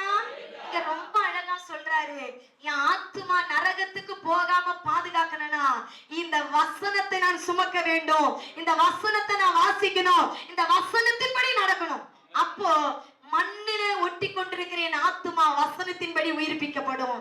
அடுத்து 28வது வசனம் வாசிக்கிறேன். கரைந்து போயிருக்கிறது என்னை எடுத்து நிறுத்தும். ஆத்துமாவுக்கு நல்ல ஆகாரமே வசனம் தான். ஆமென். தினம் வசனத்தை படிக்க. நிறைய பேர் ஜெபிப்பாங்க, வசனம் படிக்க மாட்டாங்க. எனக்கு படிக்க தெரியாதுன்னுவாங்க. படிக்க தெரியாதவங்க என்ன பண்ணணும் அப்படின்னா சர்ச்சில் வந்து தூங்கணும், அப்படிதானே? படிக்க தெரியாதவங்க சர்ச்சில் பேசுற சத்தியத்தை நல்லா கேட்கணும். அதை கேட்டு கேட்டு கேட்டு கேட்டு என்ன பண்ணணும் அப்படின்னா அழகா போய் வீட்டுல சொல்லணும், ஆண்டவர் இப்படி சொன்னீங்களே ஏசப்பா, எனக்கு செய்யுங்க செய்யுங்க செய்யுங்கன்னு கேட்கணும். படிக்க தெரியாதவங்க என்ன பண்ணணும், செய்யுங்க செய்யுங்க செய்யுங்கன்னு கேட்கணும். போன வாரத்துல ஜெரேமியா குறிச்சு ஒரு சாட்சி, குழந்தைக்கு அடிபட்டு ஒரே அழைய கம்ப்ளைண்ட் பண்ணிட்டாங்க அப்பா பத்தி. பாருங்க, ஜெரேமியா என்ன பண்ணா அப்படின்னா அவங்க ஆயா பைபிள் படிச்சிருந்தாங்களாம். உடனே பைபிள் எடுத்துட்டு போயிட்டு நானும் பைபிள் படிக்கணும்ட்டு பைபிள் அவனுக்கு என்ன பண்ணாது, படிக்க தெரியாது. ஆனா அவன் என்ன பண்ணா, சண்டே கிளாஸ்ல சொல்லி கொடுத்த எல்லா கதையும் சொல்லிட்டு அப்பா நான் பைபிள் படிச்சு முடிச்சிட்டேன்னு முட்டான். அந்த அம்மா வந்து அதை விளையாட்ட சொன்னாங்க. நான் அதை யோசிச்சுட்டே இருந்தேன். இப்போ படிக்க தெரியாதவங்க என்ன பண்ணோம், சத்தியத்தை கேட்டுட்டு போய் தானியேல் ஜெபிச்சானே, அவனை கடவுள் ஆசீர்வதிச்சு என்ன ஆண்டவர் ஆசீர்வதிங்கன்னு ஜெபிக்கணும். போட்டோம்.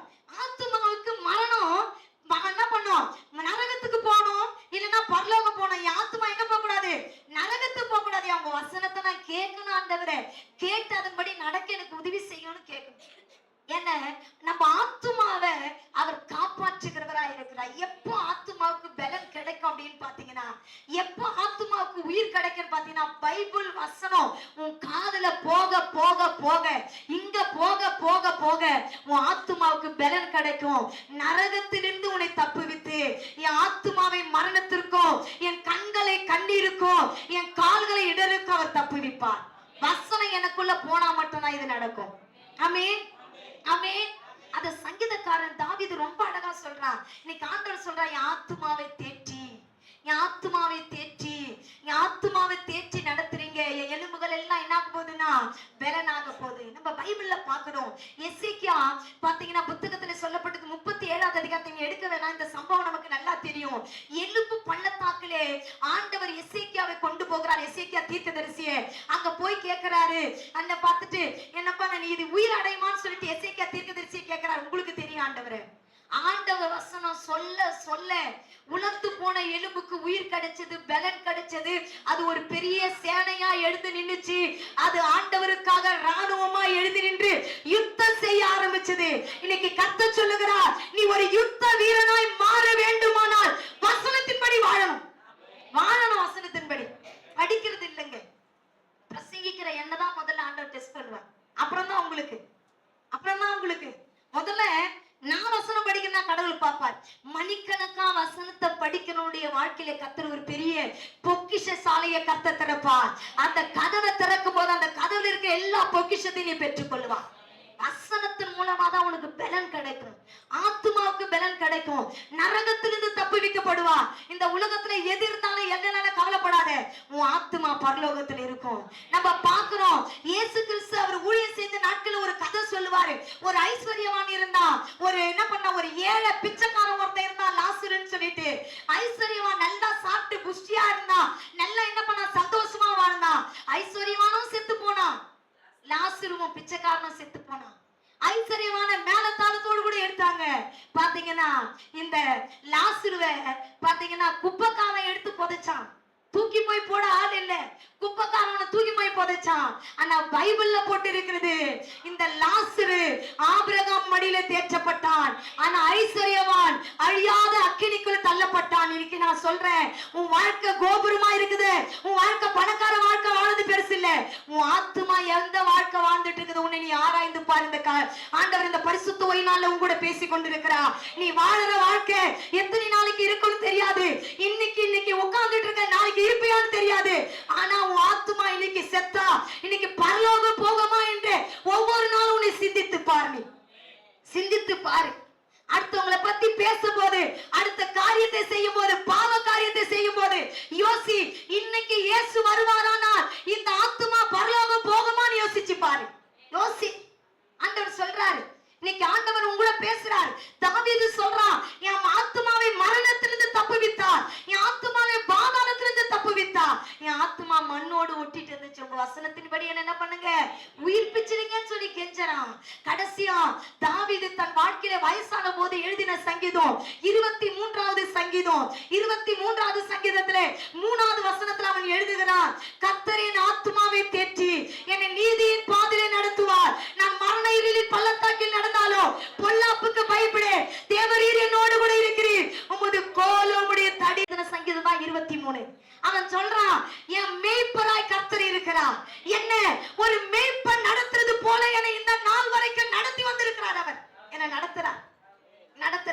என் ஆத்துமாவை தேற்றினார், நித்தமா நடத்தி என்னை மரண பள்ளத்தாக்கிலிருந்து என்னை பாதுகாத்தார், என் சத்துருக்கு முன்னாடி எனக்கு ஒரு பந்திய ஆயத்தப்படுத்தி வச்சிருக்கிறார், என் தலையை எண்ணெயால் அபிஷேகம் பண்ணுவார், என் பாத்திரம் நிரம்பி வழியும், ஜீவனுள்ள நாளெல்லாம் நன்மையும் கிருபையும் என்னை தொடரும். ஆமென், ஆமென், ஆமென், ஆமென். இன்னைக்கு உன் சத்துரு பிசாசுக்கு தான் ஆண்டவர் நரகத்தை ஏற்படுத்தி வச்சார்.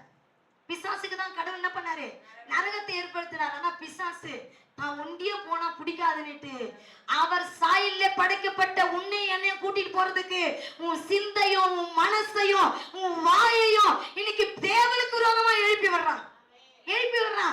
அவன் எழுப்பி விட்டுட்டு உன்னை நரகத்துக்கு கொண்டு போறதுக்கு பார்க்கறான்.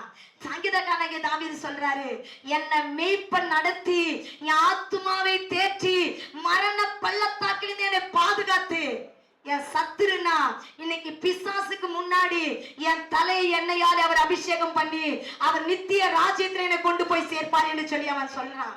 இன்னைக்கு ஆண்டவர் உங்க கூட பேசுறாரு, உன் ஆத்துமாவுக்கு சுகம் வேணுமா, உன் ஆத்துமாவுக்கு தேறுதல் வேணுமா, உன் ஆத்துமாவுக்கு நிம்மதி வேணுமா, ஒரே ஒரு வழிதான் இருக்குது. எந்த இடத்துக்கு போனாலும் உங்களுக்கு தேறுதல் வராது, நிம்மதி வராது, எந்த ஊழியக்காரங்கிட்ட போனாலும் வராது, பைபிளை படிக்கும் போது தான் வரும். ஆமென், ஆமென், ஆமென்.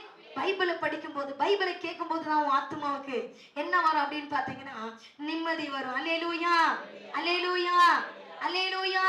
நம்ம படிக்கும் போது ஏற்ற வாளியில ஒரு வார்த்தை கொடுப்பாங்க. நமக்கு சோர்ந்து போயிட்டா என்ன பண்ணுவாரு, நம்ம ஆத்துமா சோர்ந்து. 42வது சங்கீதத்தை உங்களுக்கு நான் வாசிக்காம விட்டுட்டேன், நானே உங்களுக்கு சொல்லிடுறேன், நேரம் இல்லாதனால உங்களுக்கு சொல்றேன்.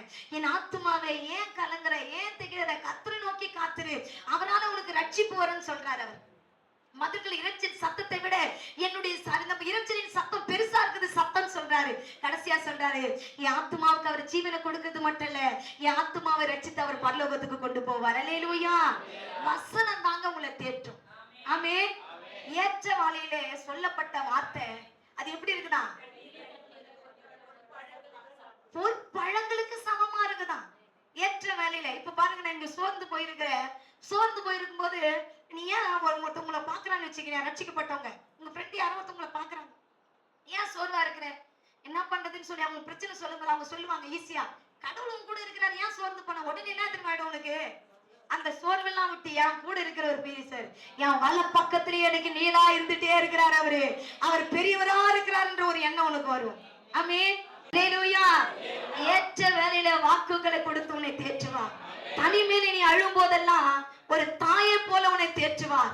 குறைவோடு இருக்கும் போதெல்லாம் ஒரு தகப்பனை போல உன்னை தேற்றுவார். இதுக்கெல்லாம் வசனம். வசனத்தை படிக்கிறவன் ஒரு நாள் இடற மாட்டான். ஆமென், ஆமென். அதனாலதான் உங்களுக்கு சொல்றேன், பாடுறதை விட ஆராதிக்கிறத விட வசனத்துக்கு அதிக நேரம் கொடுக்கணும். படிக்க படிக்க படிக்க அது உங்களோட சம்பாஷிக்கும். அது சம்பாசிக்கிற வார்த்தை வேதம் சொல்லப்பட்டிருக்குது, அது சம்பாசிச்சு உன்னை நல்ல வழியில நடத்தும். ஆமென். சங்கீதக்காரனாகிய ஆத்துமாவை கர்த்தர் தேற்றினார். ஆத்துமாவுல சுகம் இல்லாத உட்கார்ந்து இருக்கிறியா, ஆத்துமாவுல கணக்கல்லாத உட்கார்ந்து ஜெபம் பண்ண உட்கார்ந்தவே குழம்புது எனக்குன்னு உட்கார்ந்து இருக்கிறியா, வசனத்தை படி. உன்னால ஜெபிக்க முடியாத டைம்ல வசனத்தை படிக்க ஆரம்பிச்சிடு. ஒரு 10 அதிகாரம் படிச்சா ஒரு அதிகாரம் கூட புரியலன்னா படிச்சுக்கிட்டே இரு, அதுல ஒரு வார்த்தையாவது உங்க கூட பேசும். ஆமென். ஒரு வசனம் இல்லைங்க, ஒரு வார்த்தை உங்க கூட பேசும். அந்த வார்த்தை உன்னை உருவாக்கி உன்னை என்ன பண்ணா பெரிய காரியத்தை செய்ய வைக்கும். ஆமென், ஆமென். அடுத்தது பாத்தீங்கன்னா 3வது காரியம், கர்த்தர் என்ன பண்ணுவார், ஆத்துமாவை தேற்றுவார். 2வது அடுத்தது நீர்ப்பாய்ச்சலான தோட்டத்தை போலவும் வற்றாத நீரூற்றை போலவும் இருப்பார். நல்லா கவனிங்க. இப்ப பாக்குறோம், நீர் பாய்ச்சலான தோட்டத்தை போல வற்றாத நீரூற்றை போல உன்னை கடவுள் மாத்துவாரு. பைபிள்ல ஒரு தகப்பன் ஈஸியா கண்டுபிடிப்பீங்க பாருங்க. உங்களை கண்டுபிடிச்சீங்கன்னா ஒரு சாக்லேட் கொடுப்பாங்களே, நீங்க கண்டுபிடிச்சீங்கன்னா ஈஸியா கண்டுபிடிச்சிருங்க. நிறைய பேர் சொன்னீங்கன்னா உங்களுக்கு சாக்லேட் கிடையாது, ஒரு ஆள் கண்டுபிடிச்சாதான் சாக்லேட். சரி பாருங்க, ஒரு தகப்பன் என்ன பண்றாருன்னா அவங்க பையனை பார்த்து ஆசீர்வதிக்கிறாரு. அவங்க பையனை பார்த்துட்டு ஒவ்வொரு பிள்ளையா, இப்ப மாதிரி இது ஈஸி உங்களுக்கு, ஒவ்வொரு பிள்ளையா என்ன பண்றாரு, ஒரு ஒரு காரியத்தை சொல்றாரு. ஒருத்தனை பார்த்து சொல்றாரு, நீ எப்படி இருப்பனா, நீ எப்படி இருப்ப அப்படின்னா கனி தருகிற என்ன பண்ணுவ, கொடிய போல இருப்ப, நீ சுவரோரம் படருவ. யார் அது? யோசேப்பு. இவ்வளவு பேர் சொன்னா நான் எப்படி வாங்கி தர முடியும்? அல்லேலூயா, அல்லேலூயா. எப்படி வாங்கி தர முடியும்? நான் இவ்வளவு பேர் சொல்லிட்டீங்களே, சரி உங்களுக்கு நீங்க கிளாப் பண்ணீங்க பார்க்கலாம். அல்லேலூயா. என்ன பாருங்க, இந்த யோசேப்பை தன் தகப்பன் ஆசீர்வதிக்கிறார், ஒவ்வொரு பிள்ளையும் ஆசீர்வதிக்கிறார். யூதாவை பார்த்து என்ன பண்றாரு, சொல்றாரு அவரு, யூதா எப்படி இருப்பான்னா பாலசிங்கமா இருப்பான். ஆமென். சகோதரர் மத்தியில புகழப்பட்டவனா இருப்பான். ஆமென். அவன் மடங்கி படுத்திருப்பான், அவனை பாக்குறவங்களாம் பயப்படுவாங்க. இப்படி ஒவ்வொரு பிள்ளைக்கும் ஒன்னு சொல்லுவான். யோசேப்பை பார்த்து சொல்ல, அவன் கனி, அவன் என்ன பண்ணான், சுவர் ஓரங்களிலே கனி கொடுக்கிறவனா பரவி பாடுற ஆற போல அவன் என்ன பண்ணான், படருவான், சுவரோரெல்லாம் படருவான்னு சொன்னான். ஆனா வாக்கு தத்தம் கொடுத்து என்ன பண்ண, அவங்க அப்பா அவனை வாக்கு தத்தம் மூலமா ஆசீர்வதிச்சுட்டாங்க. அவன் வாழ்க்கையில நடந்தது வேற. நமக்கு தெரியும் 37வது அதிகாரத்துல யோசேப்பு என்ன பண்றாரு, என்டர் ஆவாரு. என்ன பண்றாரு, ஆதியாகமத்துல வராரு, வந்து என்ன பண்றாரு, அதுல நுழைகிறாரு.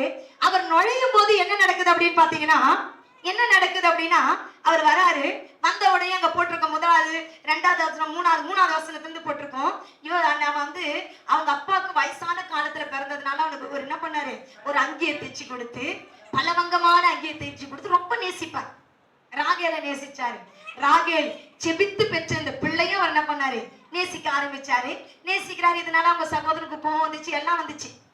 கோவம் வந்தது, எரிச்சல் வந்தது, அவனை கொல்லணுன்ற எண்ணம் கூட வந்துருச்சு. இப்படி வந்துடுச்சு. நல்லா கவனிங்க. வந்துட்டு உடனே 24வது வசனம் வாசிக்க பார்க்கலாம். 37:24 எடுக்கவே இல்லையா? அவங்க வாசிப்பா.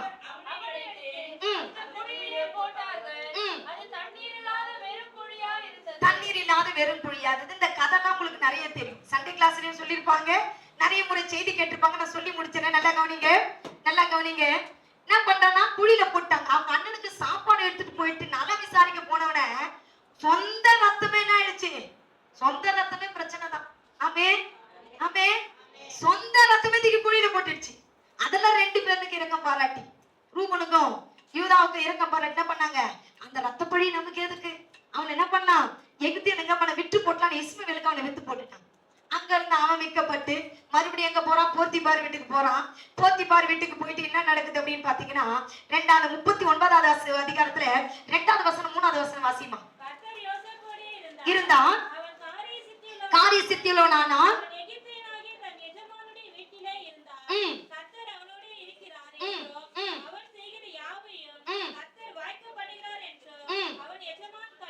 எஜமான் கண்டு தயவு வைத்து விசாரணைக்காரனாக வச்சா. பாருங்க, யோசேப்பை குறிச்சு போட்டுக்கிறது முதல்ல அவன் குழியில விட்டான், குழியில தள்ளிட்டாங்க. குழியில விழுந்த உடனே யோசேப்பை பத்தி நம்மளுக்கு தெரியும். யோசேப்புன்னா நம்மளுக்கு என்ன ஞாபகம் வரும், யோசேப்புன்னா என்ன ஞாபகம் வரும், யோசேப்புன்னு தான் ஞாபகம் வரும், சொப்பனக்காரன் ஞாபகம் வரும். அவன் என்ன பண்ணுவான், 2 சொப்பனத்தை பார்ப்பான். அத சொன்னதுனால தான் அவங்க அண்ணனுக்கு பைபிள்ல போட்டு இன்னும் அதிகமாய் பக்கச்சாங்கன்னு போட்டது. சொப்பனக்காரன் குழியில விழுந்தவனை குழியில வந்துட்டான். குழியில விழுந்தவனை என்ன பண்றாங்க அப்படின்னா, அவ்வளவுதான் என் சொப்பனமும் என் தரிசனம் முடிஞ்சிச்சுன்னு நினைச்சாங்க. உடனே கர்த்தர் ஒருத்தனை எழுப்புறாரு, ஏவி விடுறாரு. அல்லேலூயா. என் ஆண்டவர் உன் மேல ஒரு திட்டம் வச்சாருன்னா எவனை கொண்டாகின உன்னை வெளியே கொண்டு வர அவர் வல்லவராயிருக்கிறார். ஆமென். தள்ள கூடவே சேர்ந்து தள்ளவனே குழியில இருந்து என்ன பண்ணாங்க, தூக்கி விட உதவி செஞ்சார். குழியில இருந்து என்ன பண்ணுவாங்க, தூக்கி விட்டாங்க அவனை. அப்பா நம்ம அண்ணன் நம்ம மேல பாசமாக்குறான்னு நினைச்சா உடனே என்ன பண்ணிட்டாங்க, 20 வெள்ளிக்காசுக்கு வித்து போட்டாங்க. இயேசுவுக்கும் யோசேப்புக்கும் நிறைய ஒற்றுமை இருக்குது. இயேசுனுடைய வஸ்திரமும் ஆயிடுச்சு, கயிற்றப்பட்டது, யோசேப்பினுடைய வஸ்திரமும் கயிற்றப்பட்டது. இயேசுனுடைய ரத்தமும், இயேசுனுடைய வஸ்திரத்திலேயே ரத்தம் இருந்துச்சு. ஆட்டுக்குட்டியானுடைய ஆண்டவருடைய வஸ்திரம் என்ன பண்ண ரத்தமாச்சு. யோசேப்பினுடைய வஸ்திரம் என்ன ஆயிடுச்சு, ரத்தமாச்சு. யோசேப்பும் சகோதரர்ல பகைக்கப்பட்டார். இயேசு கிறிஸ்துவும் சகோதரர் என்ன பண்ணாரு, நிறைய சொல்ல 42 காரியம் இருக்குது. நேற்று படிச்சதெல்லாம் போன திங்கட்கிழமை படிச்சேன். யோசேப்புக்கும் இயேசு கிறிஸ்துக்கும் உள்ள ஒப்பனை அதெல்லாம் சொன்னா நேரம் போயிடும். இன்னும் பாதி பேலன்ஸ் மெசேஜ் இருக்குது. அதனால இதை நான் பெண்டிங் விடக்கூடாதுன்னு வேக வேகமா சொல்லிட்டு போறேன். என்னாச்சு அப்படின்னு பாத்தீங்கன்னா, இவனை தூக்கிட்டு போத்திபார் வீட்டுக்கு போயிட்டான்.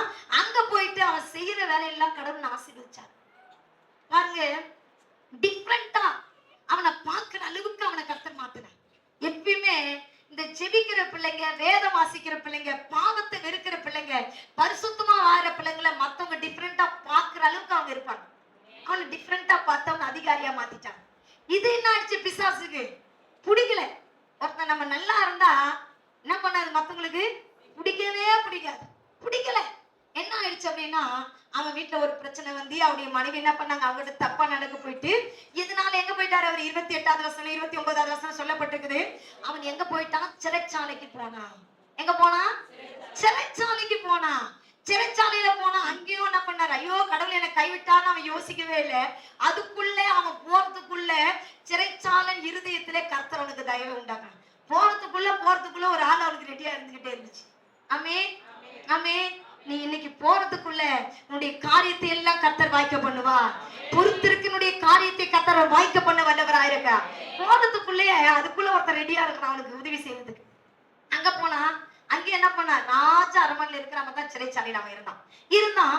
அதுக்கப்புறம் ஒரு சொப்பனம் கண்டான். அந்த சொப்பனத்தை என்ன பண்ணா, நீ போகும்போது என்ன நினைச்சுக்கொண்டான். அவன் என்ன பண்ணிட்டான், உயிர் வந்தவனே அவனை நினைக்கல. 2 வருஷம் கழிச்ச பின்னாடி ராஜாவுக்கு ஒரு சொப்பனத்தை கொடுத்து இவனை கொண்டு போறாரு. கொண்டு போன உடனே பைபிள்ல போட்டு இருக்குது, அருமையான தேவ பிள்ளைகளே, ரொம்ப அழகா போட்டிருக்கோம். 41வது அதிகாரத்துல 40வது வசனத்துல 43வது வசனம் வாசிமா.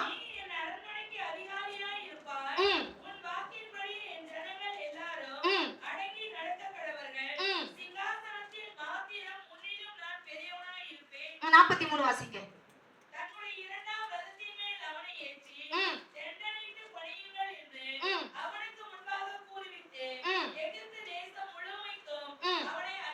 அதிகாரியாக மாத்தினார். ஆமே, நல்லா கவனிங்க. அவ்வளவுதான், நான் முடிக்க போறேன். நல்லா கவனிங்களேன். என்னன்னு பாத்தீங்கன்னா, யோசேப்பு அப்படி எப்படி நீர் பாய்ச்சின தோட்டத்தை போலதான் நீங்க நினைக்கலாம். இங்க பாருங்க, அவன் வாழ்க்கையில பள்ளத்தாக்க பார்த்தான். அப்புறம் என்ன பண்ணான், பள்ளத்துல இருந்தவன் மேல வந்தவன் அடிமையா வந்தான். உயர்த்தப்பட்டான். மறுபடியும் சிறைச்சாலைக்கு போனான். மறுபடியும் உயர்த்தப்பட்டான். இவன் உயர்த்தப்பட்டுட்டே இருந்தான். ஒரு ராஜா ஒரு சொப்பனத்தை பாக்குறாரு. என்ன பண்ணோம் அங்க பாக்குறோம். எது, பஸ் என்ன பண்ணுது, ஒண்ணு புஷ்டியா 7 புஷ்டியா இருக்குது. 7 என்ன பண்ணுது, ரொம்ப அவலட்சணமா மெலிஞ்சு எப்படி இருக்குது. யாரும் சொல்லன்னு பாக்குறேன். யாருமே இங்க ரொம்ப நோஞ்சானா யாரும் இங்க என்ன பண்ணல இல்ல, மெலிஞ்சு போயிருக்குது. ஆனா அதுக்கு விளக்கத்தை அழகா சொன்ன உடனே தேசம் ஃபுல்லா எகிப்துல இருக்கிறவெல்லாம் முதல்ல நிலத்தை அடமானம் வச்சு முதல்ல அவங்ககிட்ட இந்த பொருள் எல்லாம் வச்சு என்ன பண்ணா, தானியத்தை வாங்கிட்டான். தானியத்தை வாங்கினானா, பொருள் இல்லாத போது என்ன பண்ணிட்டானா, நிலத்தை அடமானம் வச்சு தானியத்தை வாங்கினானா, எல்லாத்தையும் அடமானம் வச்சு தானியத்தை வாங்கி எகிப்துல இருக்கிறவன் சாப்பிட்டான். சுத்தி பட்டத்துல இருக்கிற என்ன பண்ணா, பொருள் அவன் வீட்டுல இருக்கிற எல்லா பொருளையும் எடுத்துட்டு வந்து கொடுத்து சாப்பிட்டான். ஆனா யோசேப்பு மட்டும் 7 வருஷமும் செழிப்பா இருந்தான். பஞ்ச தேசத்திலையும் செழிப்பா இருந்தான். அவன் மட்டும் வற்றாத நீருற்ற போல ஒரு அதிகாரியா உட்கார்ந்துட்டு மத்தவங்களுக்கு தானியம் கொடுக்கிற அளவுக்கு கடவுள் ஆசீர்வதிச்சான். அவன் மட்டும் அந்த இடத்துல என்ன பண்ணா, ஒரு பெசலா இருந்தான். அந்த ஊர்ல இருக்கணும் காசு கொடுத்து வாங்கினான். இவன் காசு கொடுத்து வாங்கல, கையை வண்ண பண்ண எதை கொடுத்து வாங்கல. கடவுள் அவனை பெசலா ஆசீர்வதிச்சாரு. ஆண்டவர் சொல்றாரு, உன்னை பார்த்து இன்னைக்கு தெளிவா சொல்றாரு, உன்னை ஆண்டவர் நீர்ப்பாய்ச்சலான தோட்டத்தை போல உன்னை வைக்க போறாரு. வற்றாத நீரூற்ற போல உன்னை வைக்க போறாரு. எப்ப வைப்பாரு? யோசேப்பை வச்சாரு. அவர் என்ன பண்ணாரு? அவரை வச்சாரு. உங்களுக்கு டவுட் இருக்கும், வாசிக்கலாம். ஆதியாகமம் புத்தகம் 37வது அதிகாரம் 2வது வசனத்தை வாசிங்க. யாக்கோபுடைய சந்ததியின் வரலாறு. யோசேப்பு 17 வயதிலே அந்த இளைஞன் பில்காள் சில்பாள் என்னும் தன் தகப்பனுடைய மறுமனை ஆட்டுகளின் குமாரரோடு இருந்து அவர்களுடைய துன்மார்க்கத்தை தன் தகப்பனுக்கு சொல்லி வருவான். எப்போ நாம நான் நீர்ப்பாய்ச்சலான தோட்டத்தை போல நான் எப்ப இருப்பேன் அப்படின்னு பாத்தீங்கன்னா, என் பாவத்தை விட்டுட்டு துன்மார்க்க ஜீவித்து விட்டுட்டு பரிசுத்த வாழ்க்கை நான் எப்ப வாழணும், அப்பதான் கர்த்தர் என்னை நீர்ப்பாய்ச்சலான தோட்டத்தை போல வற்றாத நீரூட்ட போல வைப்பார். அவன் என்ன பண்ணானா, அவங்க அண்ணன் பண்ண துன்மார்க்கத்தை சொல்லிட்டு வந்தான்.